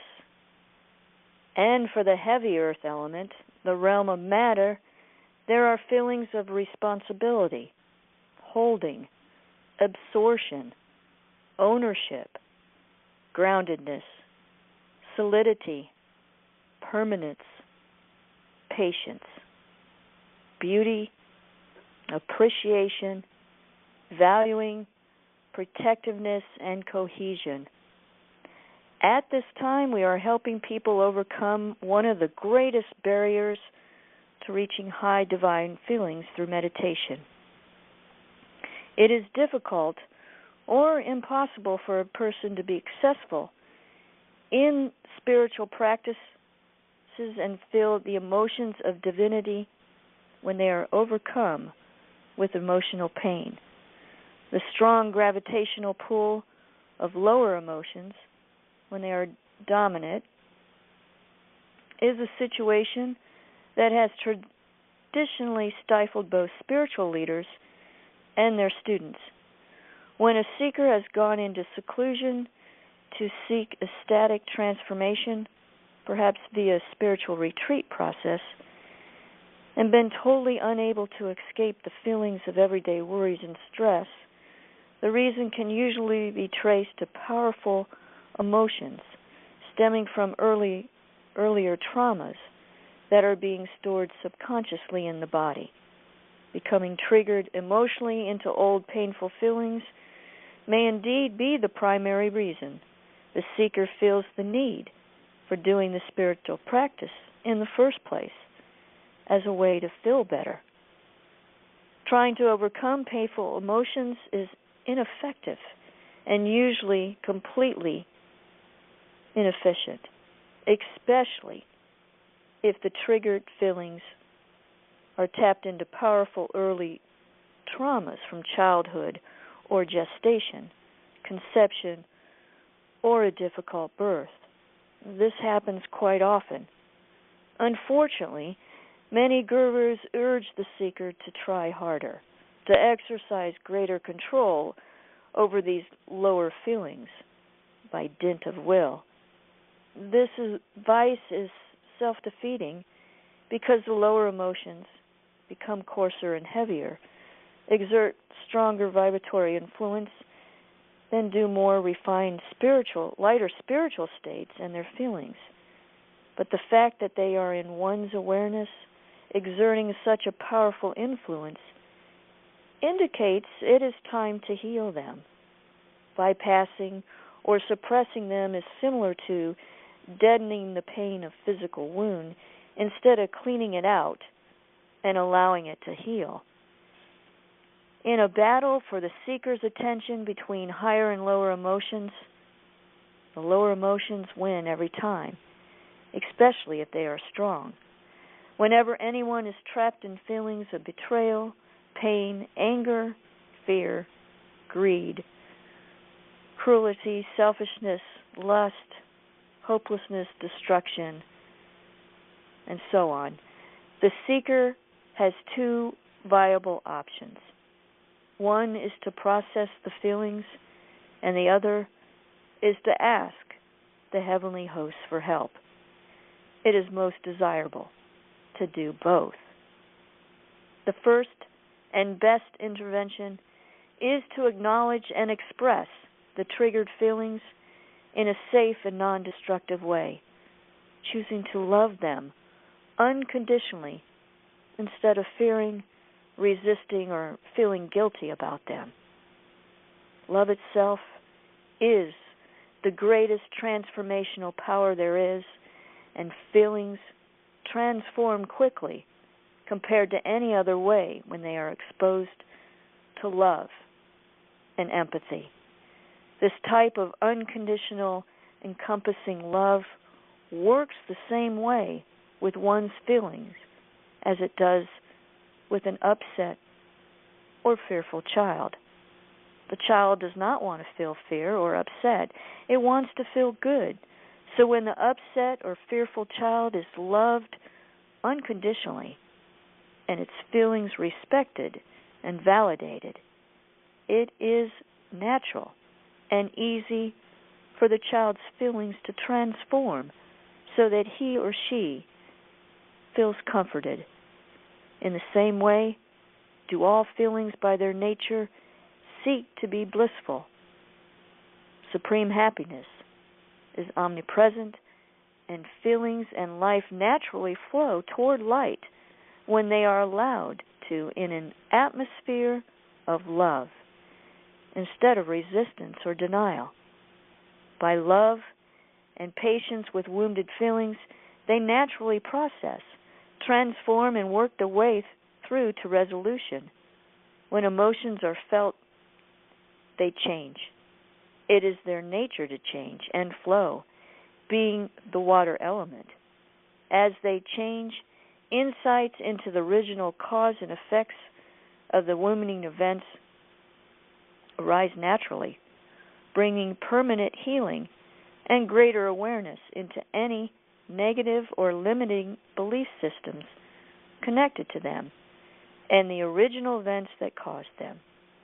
Then, through the power of the Word, a child of light learns to attune to and bring through whatever divine virtues are necessary to change any situation.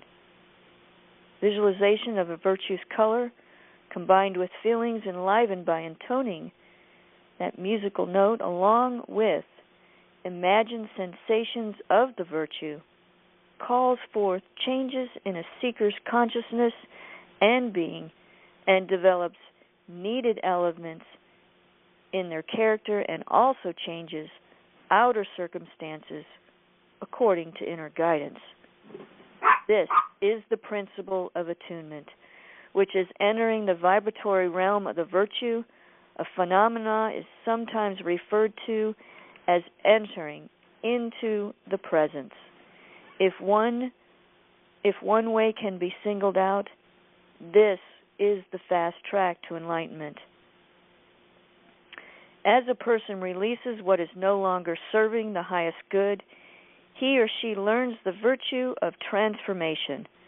There are many mystical and miraculous skills we teach concerning command of high emotion when meditating on divine virtues.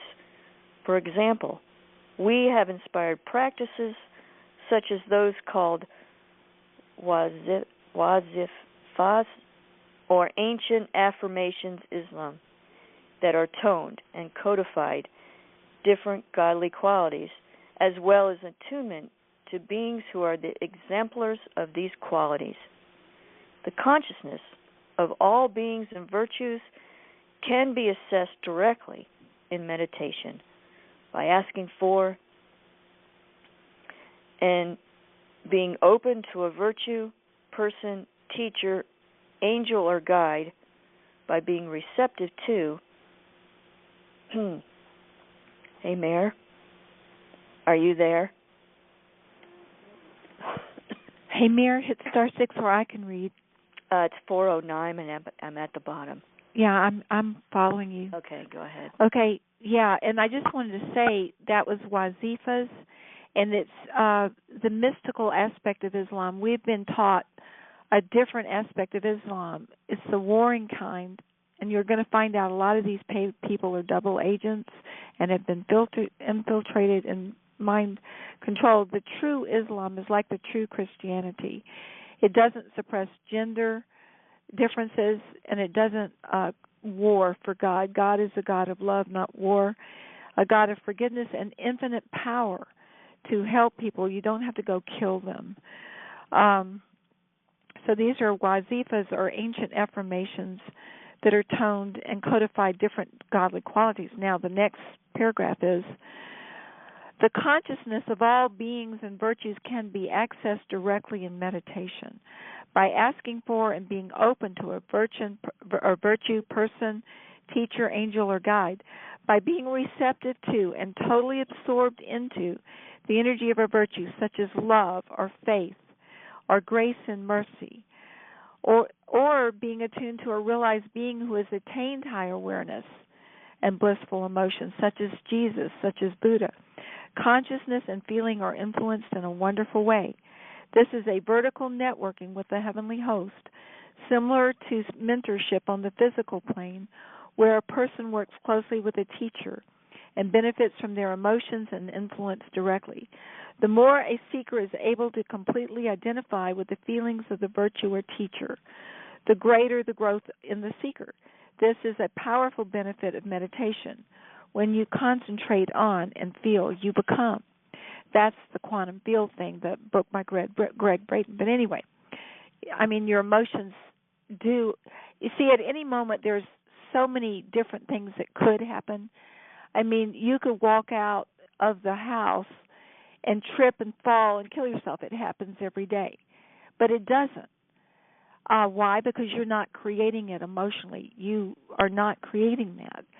Someone who's paranoid and is constantly visualizing that they may get hurt, there's lots of studies done on psychosomatic stuff, i.e., it could be chemical, it could be anything, like those women in prison. But what they're saying here, well, let me just keep reading. The awesome implications for making changes in one's life are only limited by the level of the seeker's motivation and ability to surrender to the flow of emotions of the virtue or the realized being to be emulated. As this process flows, the splendor and majesty of divinity are attained. Wisdom and glory are the final outcome of encompassing high emotional states. We help with the process of clearing lower emotions. Especially are we present at the stage where they are beginning to be transmuted into higher realms through flowing in a safe way.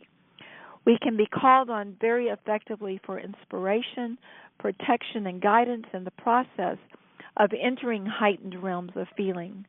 We show you how to allow negative feelings to flow and cleanse themselves safely and fully.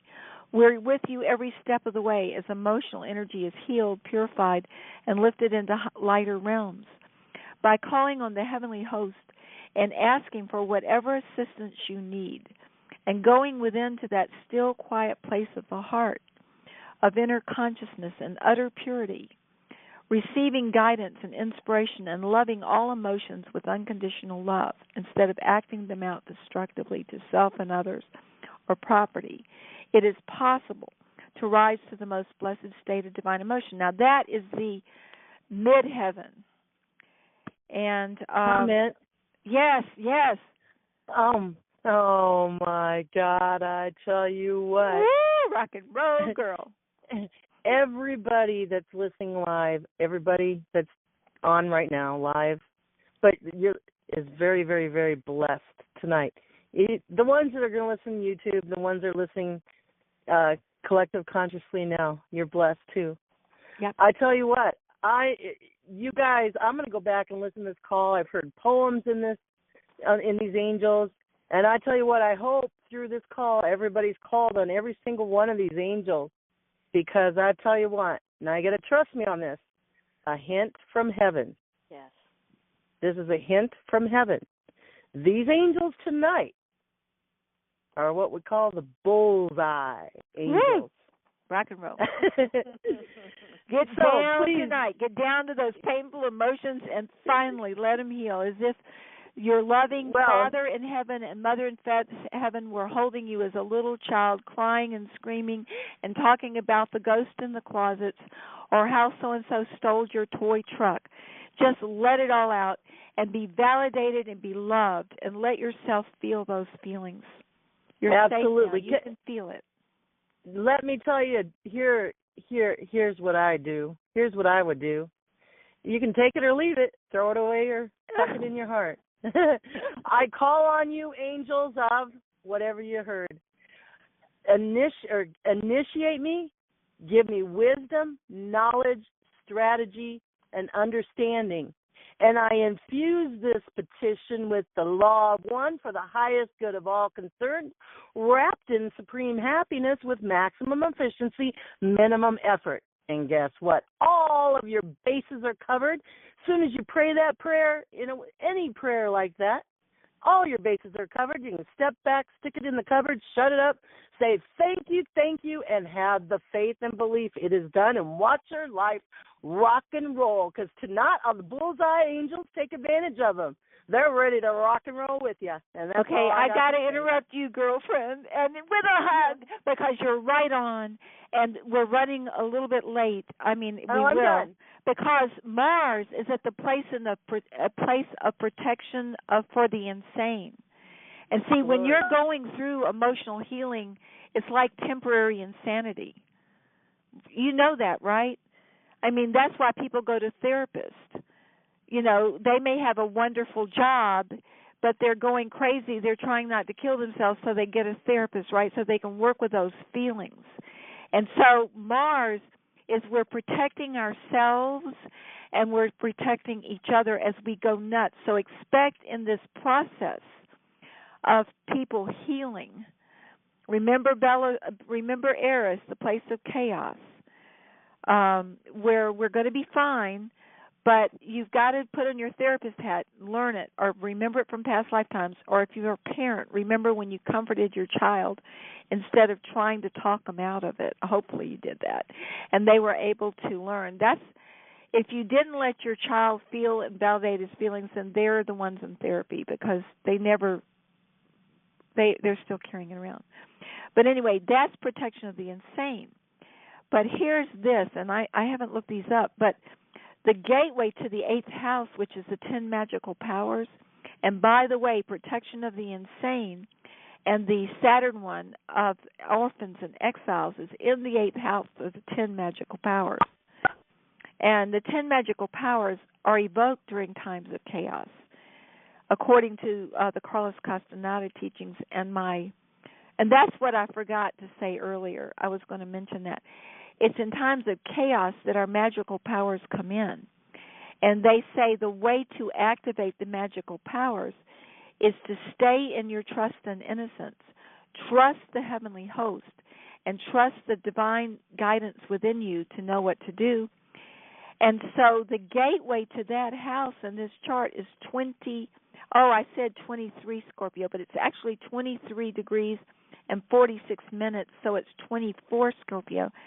And let me look up what Scorpio is. Amir may have, she's got someone in her house that she's helping that's very ill, and she may have had to go do that. Let me see, 24 degrees Scorpio? Yeah. Ooh. What? Oh, my gosh! 24 degrees Scorpio. Medical diagnosis. Very interesting. Do you want to read it? I tell you what, would you read like maybe half and I'll read half? Yeah. Okay. Okay, read down to wherever you get tired and then I'll take it over. Okay. All right. Okay. Tadia, 24 degrees Scorpio. Tadia, the angels of medical diagnosis. Beloved, we are excellent experts in diagnosis as well as the analysis of disease. We teach you cause of diseases in the mental, emotional, and physical body. We can, at the same time, make you acquainted with means to remove the cause of disease and disharmony. Anyone interested in medicine may acquire such a great deal of knowledge from us that they can become an expert in diagnosis and medical treatment. People are made in the image and likeness of divine being. The spiritual, mental, emotional, and physical body, temples of a child of light, are microcosms of the macrocosm. These 4 temples form a continuum of energy, just as steam, water vapor, water and ice are an energy continuum. We teach that harmony must exist among all levels and aspects of a body for health and even immortality to manifest. The last enemy to overcome is death. Disharmony on this continuum of will, spirit, mind, emotions, and sense will cause disease. If the spiritual, mental, and emotional causes are not corrected at the same time as the physical, a disease will reappear at another time or in another form. Balance is the greatest preventive and cure for all diseases. When diagnosing any illness, first identify areas of disharmony in the energy continuum we have described. Through high inspiration, the letter T of Tadia, a person receives ingenuity about anything they desire to know, and this inspiration helps determine not only what is out of balance, but what to do about it. If there is a disharmony in will, which is spirit, this must be corrected. Imbalance in will means that one is desiring imperfect situations, not in harmony with the highest good of self and others. It often means that a person is not following inner guidance, but is yielding to other influences. An enlightened healer, parent, or teacher encourages another to know and follow inner guidance above all else. If there is a disharmony in beliefs, thoughts, and ideas, this must be corrected. These imbalances are a reflection of disharmony in spirit or will. One must go deeper within and determine what beliefs are true and life are really in line with their own unique highest good and inner knowing and inspiration. And Cynthia, you can take over from here. Okay, I'm right here. If there is a disharmony in feelings or emotions, this must be corrected. Emotions reflect beliefs. When beliefs are corrected, old feelings of frustration, betrayal, anger, confusion, guilt, shame, etc., that are related to these old beliefs that are imperfect will naturally flow out to be healed. It is important that a person is not afraid of these wounded, painful emotions, but rather that they are embraced therapeutically with unconditional love, understanding, and compassion, and allowed to flow in a safe and non-destructive way. This releases the emotions and allows them to heal and process from the psyche. Finally, and the whole realm of psychology is based on this. You can get your PhD in it, and there's all fields of psychology, by the way. I'm not reading here, I'm editorializing. And there was a multi-decades long, huge amount of money and research went into trying to determine, well, is it Gerson therapy? Is it Gestalt therapy? Is it primal scream therapy? Is it talk therapy? Is it, whatever kind of therapy, behavioral therapy, whatever, that works the best? And the results were astounding. They surprised everybody because everybody was in their corner rooting for their favorite type of therapy. And what the results found was, and this is a shocker, and I was telling a friend about this today, and it blew the field of psychology into a whole other realm. This was back in the 90s. But they found that if there is any person in the vicinity when a person is going through emotional meltdown, when they're in their negative feelings, it could be the maid, it could be the therapist, it could be the lady behind the desk. Anybody in the vicinity producing that plasma energy that Keshe was talking about from the heart, who had, of course they didn't know about plasma back then, but they said empathy. If there was somebody around who felt empathy for the patient, whatever kind of therapy would be successful. But in the absence of true empathy, i.e. that heart center, that balance of the heart, of unconditional love from someone for that person going through those emotions, no matter what kind of therapy you used, if there were any results at all, they were not permanent. They didn't last when assessments were done later. So the point being, you can be sitting in your farmhouse crocheting doilies, for your ladies group and not knowing a thing about therapy, and your neighbor 2 houses over could be beating his wife and, terrorizing his kids and threatening the neighbors. And maybe the therapy you're using is prayer. That's what we're using in a lot of cases because there's not enough therapists on the planet to do 7 billion traumatized people, even if they were top-notch and had empathy. So say we're praying for the whole world. If we do it with empathy, i.e. orphans and exiles, by the way, my father did not get paid for that. He would take cases of the destitute. He would take cases of the hated and the exile. And he would only take it when God told him to. He was a very religious man. And when God said, take this case, he would.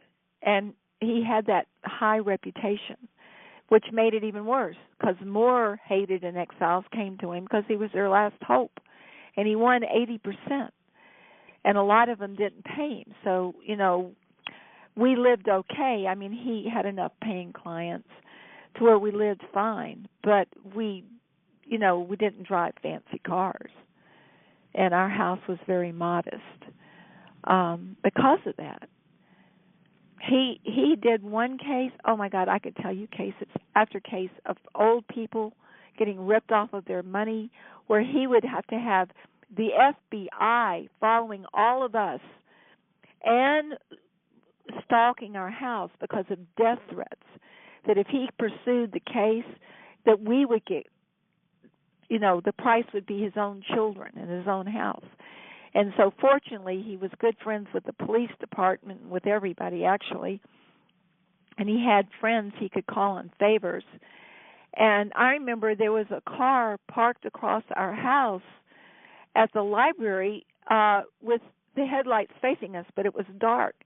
and it slipped. He wasn't supposed to say it, but it slipped one night that they had a special screen that they pulled down over their windshield, and they were beaming infrared lights at our house, so nobody could see it but them with those special, optical things, watching, because there were death threats against me and my sister and brother and my mother in the house to protect us, because Daddy was taking on big people and not making money. These old people could not pay him. And so my father was a great teacher to me. And, I don't know, I'm real teary today. I think it's because I've been reading all this stuff about emotions that makes me want to cry again just thinking about him. But anyway, that was my comment. Oh, my God, what we're going through right now. I guess the other one we need to read would be Venus, which would be 3 Aries, because Venus is a big deal when you're doing this kind of work. I mean, we could read Chiron, which is 23 Pisces. Again, another 23. Do you want to just give the angel? Yeah, let's do that. And and by the way, y'all can get these online if you'll join the Yahoo group, Spiritus Angel Messages, or you can get them online at the Loving Pure Love e-group at yahoo.com. If you do the Loving Pure Love, you'll get a few others with it. The Spiritus Angel Messages are only these daily angel messages. You'll get the sun and the moon. And you can just go online as a member. You can put down your preferences. You don't even have to get the angel messages in your inbox if you don't, want to be on the computer every day to read them. And just go to the website and get the angel messages for, the day or whatever's going on. But I can give Chiron. It's 23 Pisces. Is that right? Yep. 23 Pisces, Carolessa, yep. Angels of Natural Law. Yep. And let the information flow in. And yep. What's the other one? Venus at 3 Aries. All right, let me look that up. Okay.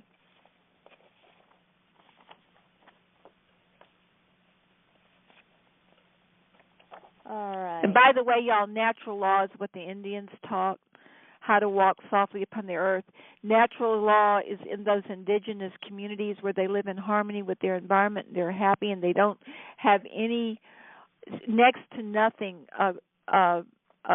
violence or criminals, where they heal each other naturally. It's natural law, so that's a big deal, that 23 Pisces. And now we're going to hear... That's Chiron. Chiron, I'm sorry. Healing. You can tell I've had a hard day. I'm so sorry. But anyway... It's fine. Healing the wounded child is what we just talked about, the natural law. Yep. And this next one is Venus. Is that right? Venus. Oh, my gosh. 3 degrees Aries. Ekdulon, the angels of the magic of love. Oh, honey, we may have to end it on that note. I will read this one. Who can turn away the magic of love? That's a no-brainer. Okay? Everybody puts down their glass and takes off their glasses and go, oh, well, I'll listen to this one. Actually. Yeah. Anyways. Take yourself off the floor, please. Okay. Yes, thank you. Okay.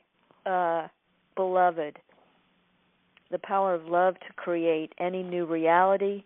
And this is Ekdulon, the angel. Yeah, and it's short, so thank God we can take brief comments at the end, and we won't be running over forever and a day here. Ekdulon, the angels of the magic of love.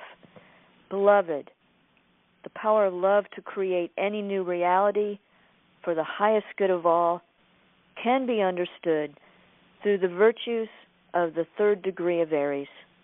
Once a child of light experiences unity with divine being and all creation, he or she ignites omnipotent love within. When it becomes easier to understand the magic of love that spiritualizes physical reality, it is at this stage that the power of evocation, which is the calling forth of the heavenly host for help in manifesting arises. All beings are part of one creation, and calling forth help is as natural as the right hand helping the left. We show how to change hostility into friendship. We also teach how to gain the favor of very important persons. Hostility dissipates in the presence of the will to love. It has been said that anyone, even an apparent enemy, listens and gives weight to another person's views to the degree that they are first listened to the degree that their views are pondered and loved. By listening carefully with unconditional love, a person unites individual consciousness with the other. When a person makes a loving space within for the reality of another being, it is inevitable that the same courtesy is extended in return, even on a subconscious level. This happens as the divine virtues of Echelon transmutes consciousness. We charge the surface of mirrors so that you can see the realm of the salamanders visitable within them. We are experts with all spiritual ceremonies and rites, and we offer insights into the power of evocation, calling forth help from the angels and unseen beings, the heavenly host, who are emissaries of divine love. We call the necessities of being as a child, loving in purity and truth. Reclaim that state of oneness. Faith in love is the magic of children, and as a little child shall lead them. Holding a concentration of staying in love is important. The magnetic attraction of loving unconditionally is irresistible. This awakens the mystery of love to create. Thank you. Thank you. Thank you. Thank you. Whew, let's open it up for more of Liz's comments or anyone's. Okay. Misty or anybody. One moment. Yeah.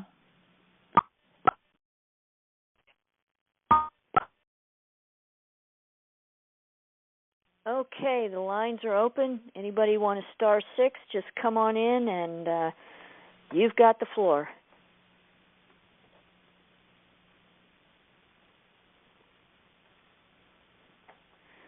So we blew them away, Cynthia.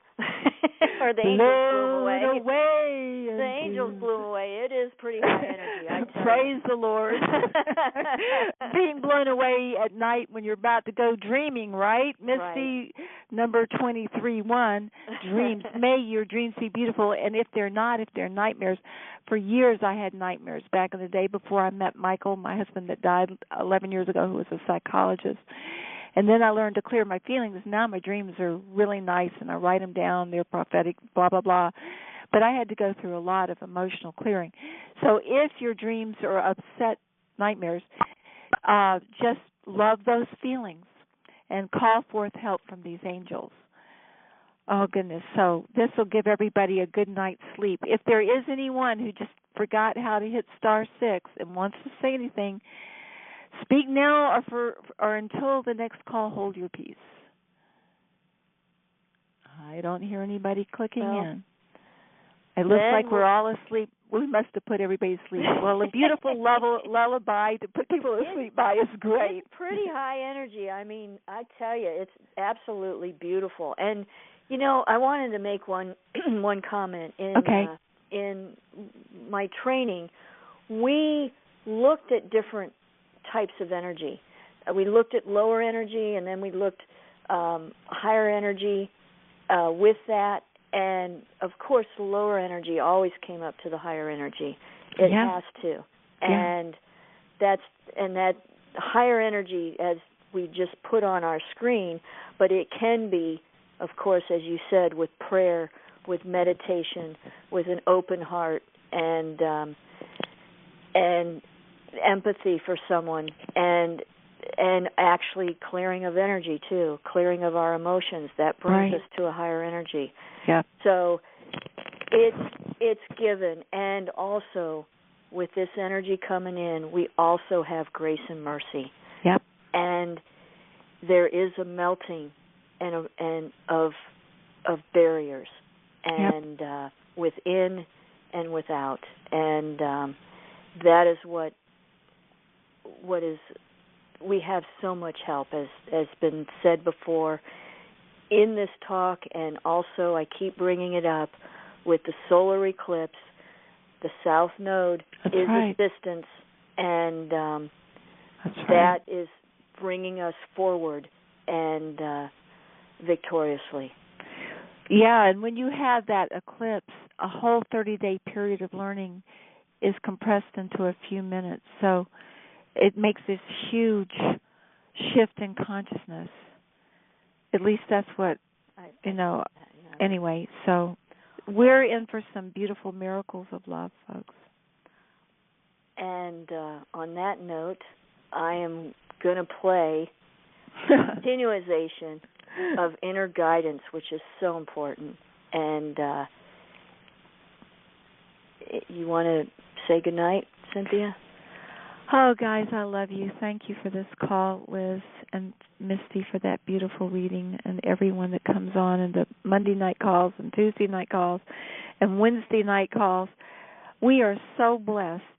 And anyone who needs information on those calls, you call the same number, the same pen you used. And I think the Tuesday and Wednesday night calls are 1 hour later, because they're like Central Time or something like that. But you can always listen to the recordings on the blog spot. And do you have the blog spot right there in front of you, Liz? Or if you're still on, give us the blog spot. I think it's diamondsforever31.blogspot.com. Yes. That's right? Mm-hmm. Okay, diamondsforever31.blogspot.com. And then they'll ask for a PIN number for replay, but if you just hit the pound sign, you'll get the latest one. And if you need the PIN numbers for the other ones, you could email Elizabeth. I guess there's an email there, and she could email it back to you, or she could post it on the blog spot. I don't know if she has it on there or not. But anyway. Cynthia, they're all, the YouTube channels are on the right-hand side of the blog spot, and the phone numbers are on the top of the blog spot to call for the recorded line. Oh, good. And Cynthia's Spiritus Sanctus website link is on there, too. Yeah. So you're good. On the Spiritus Sanctus, love you guys. You can get this music that you're hearing played free. Very good, high quality. You can download it and play it. And you can copy it and make copies, because I own the copyright. The Angels did the music, and so we're not making money off of it. We just want to get it out. And the trauma clearing form is there, plus other handouts about clearing. All of it's free. Go for it, guys. SpiritusSanctus.com. Just make use of it. Anyway, I just say good night to everybody. And I ask that this Venus happen, that no matter how hardened hearts are, or how programmed people have been, or how traumatized or tortured, or how they're suffering, on any way, shape, or form, I am calling these angels of Echelon for the victory of love, for the love magic, to penetrate every situation, for the orphans, the exiles, for the insane, everybody, physical, emotional, mental, and spiritual, that the miracles of love. And this is a test. I'm asking this in the name of who I am, and I am one with all there is. We all are. And we are asking that only the highest good of all concerned happen. So be it, and so it is. So good night. Good night. Wow. Thank you so much. Thank you to Mira, and thank you to Marianne, and thank you, Liz, and thank you, Mitzi. And let's have a good night. Okay. Thank you, everyone. Okay. Good night, folks. We love you, and here is inner guidance. Good night and sweet dreams.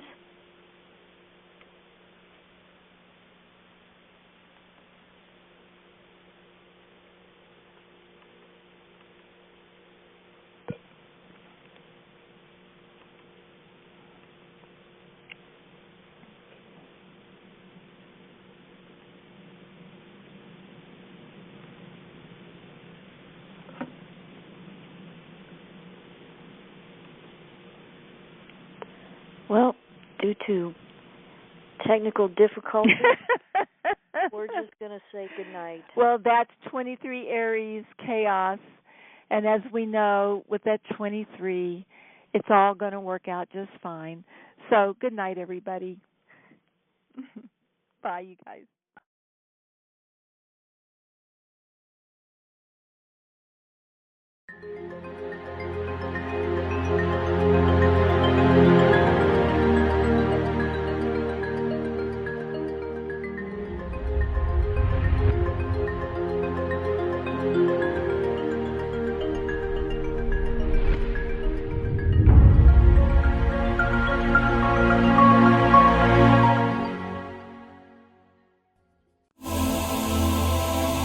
Are you looking for healing or a change in your life to help you enjoy it more fully? You might benefit from a galactic energy reading and clearing from Chris Jacobs. Chris will work with you on a soul level to clear unseen negative influences, implants, programs, contracts, and energetic blocks. Chris Jacobs is a gifted energy healer. Contact him today at ChristopherStephenJacobs@gmail.com.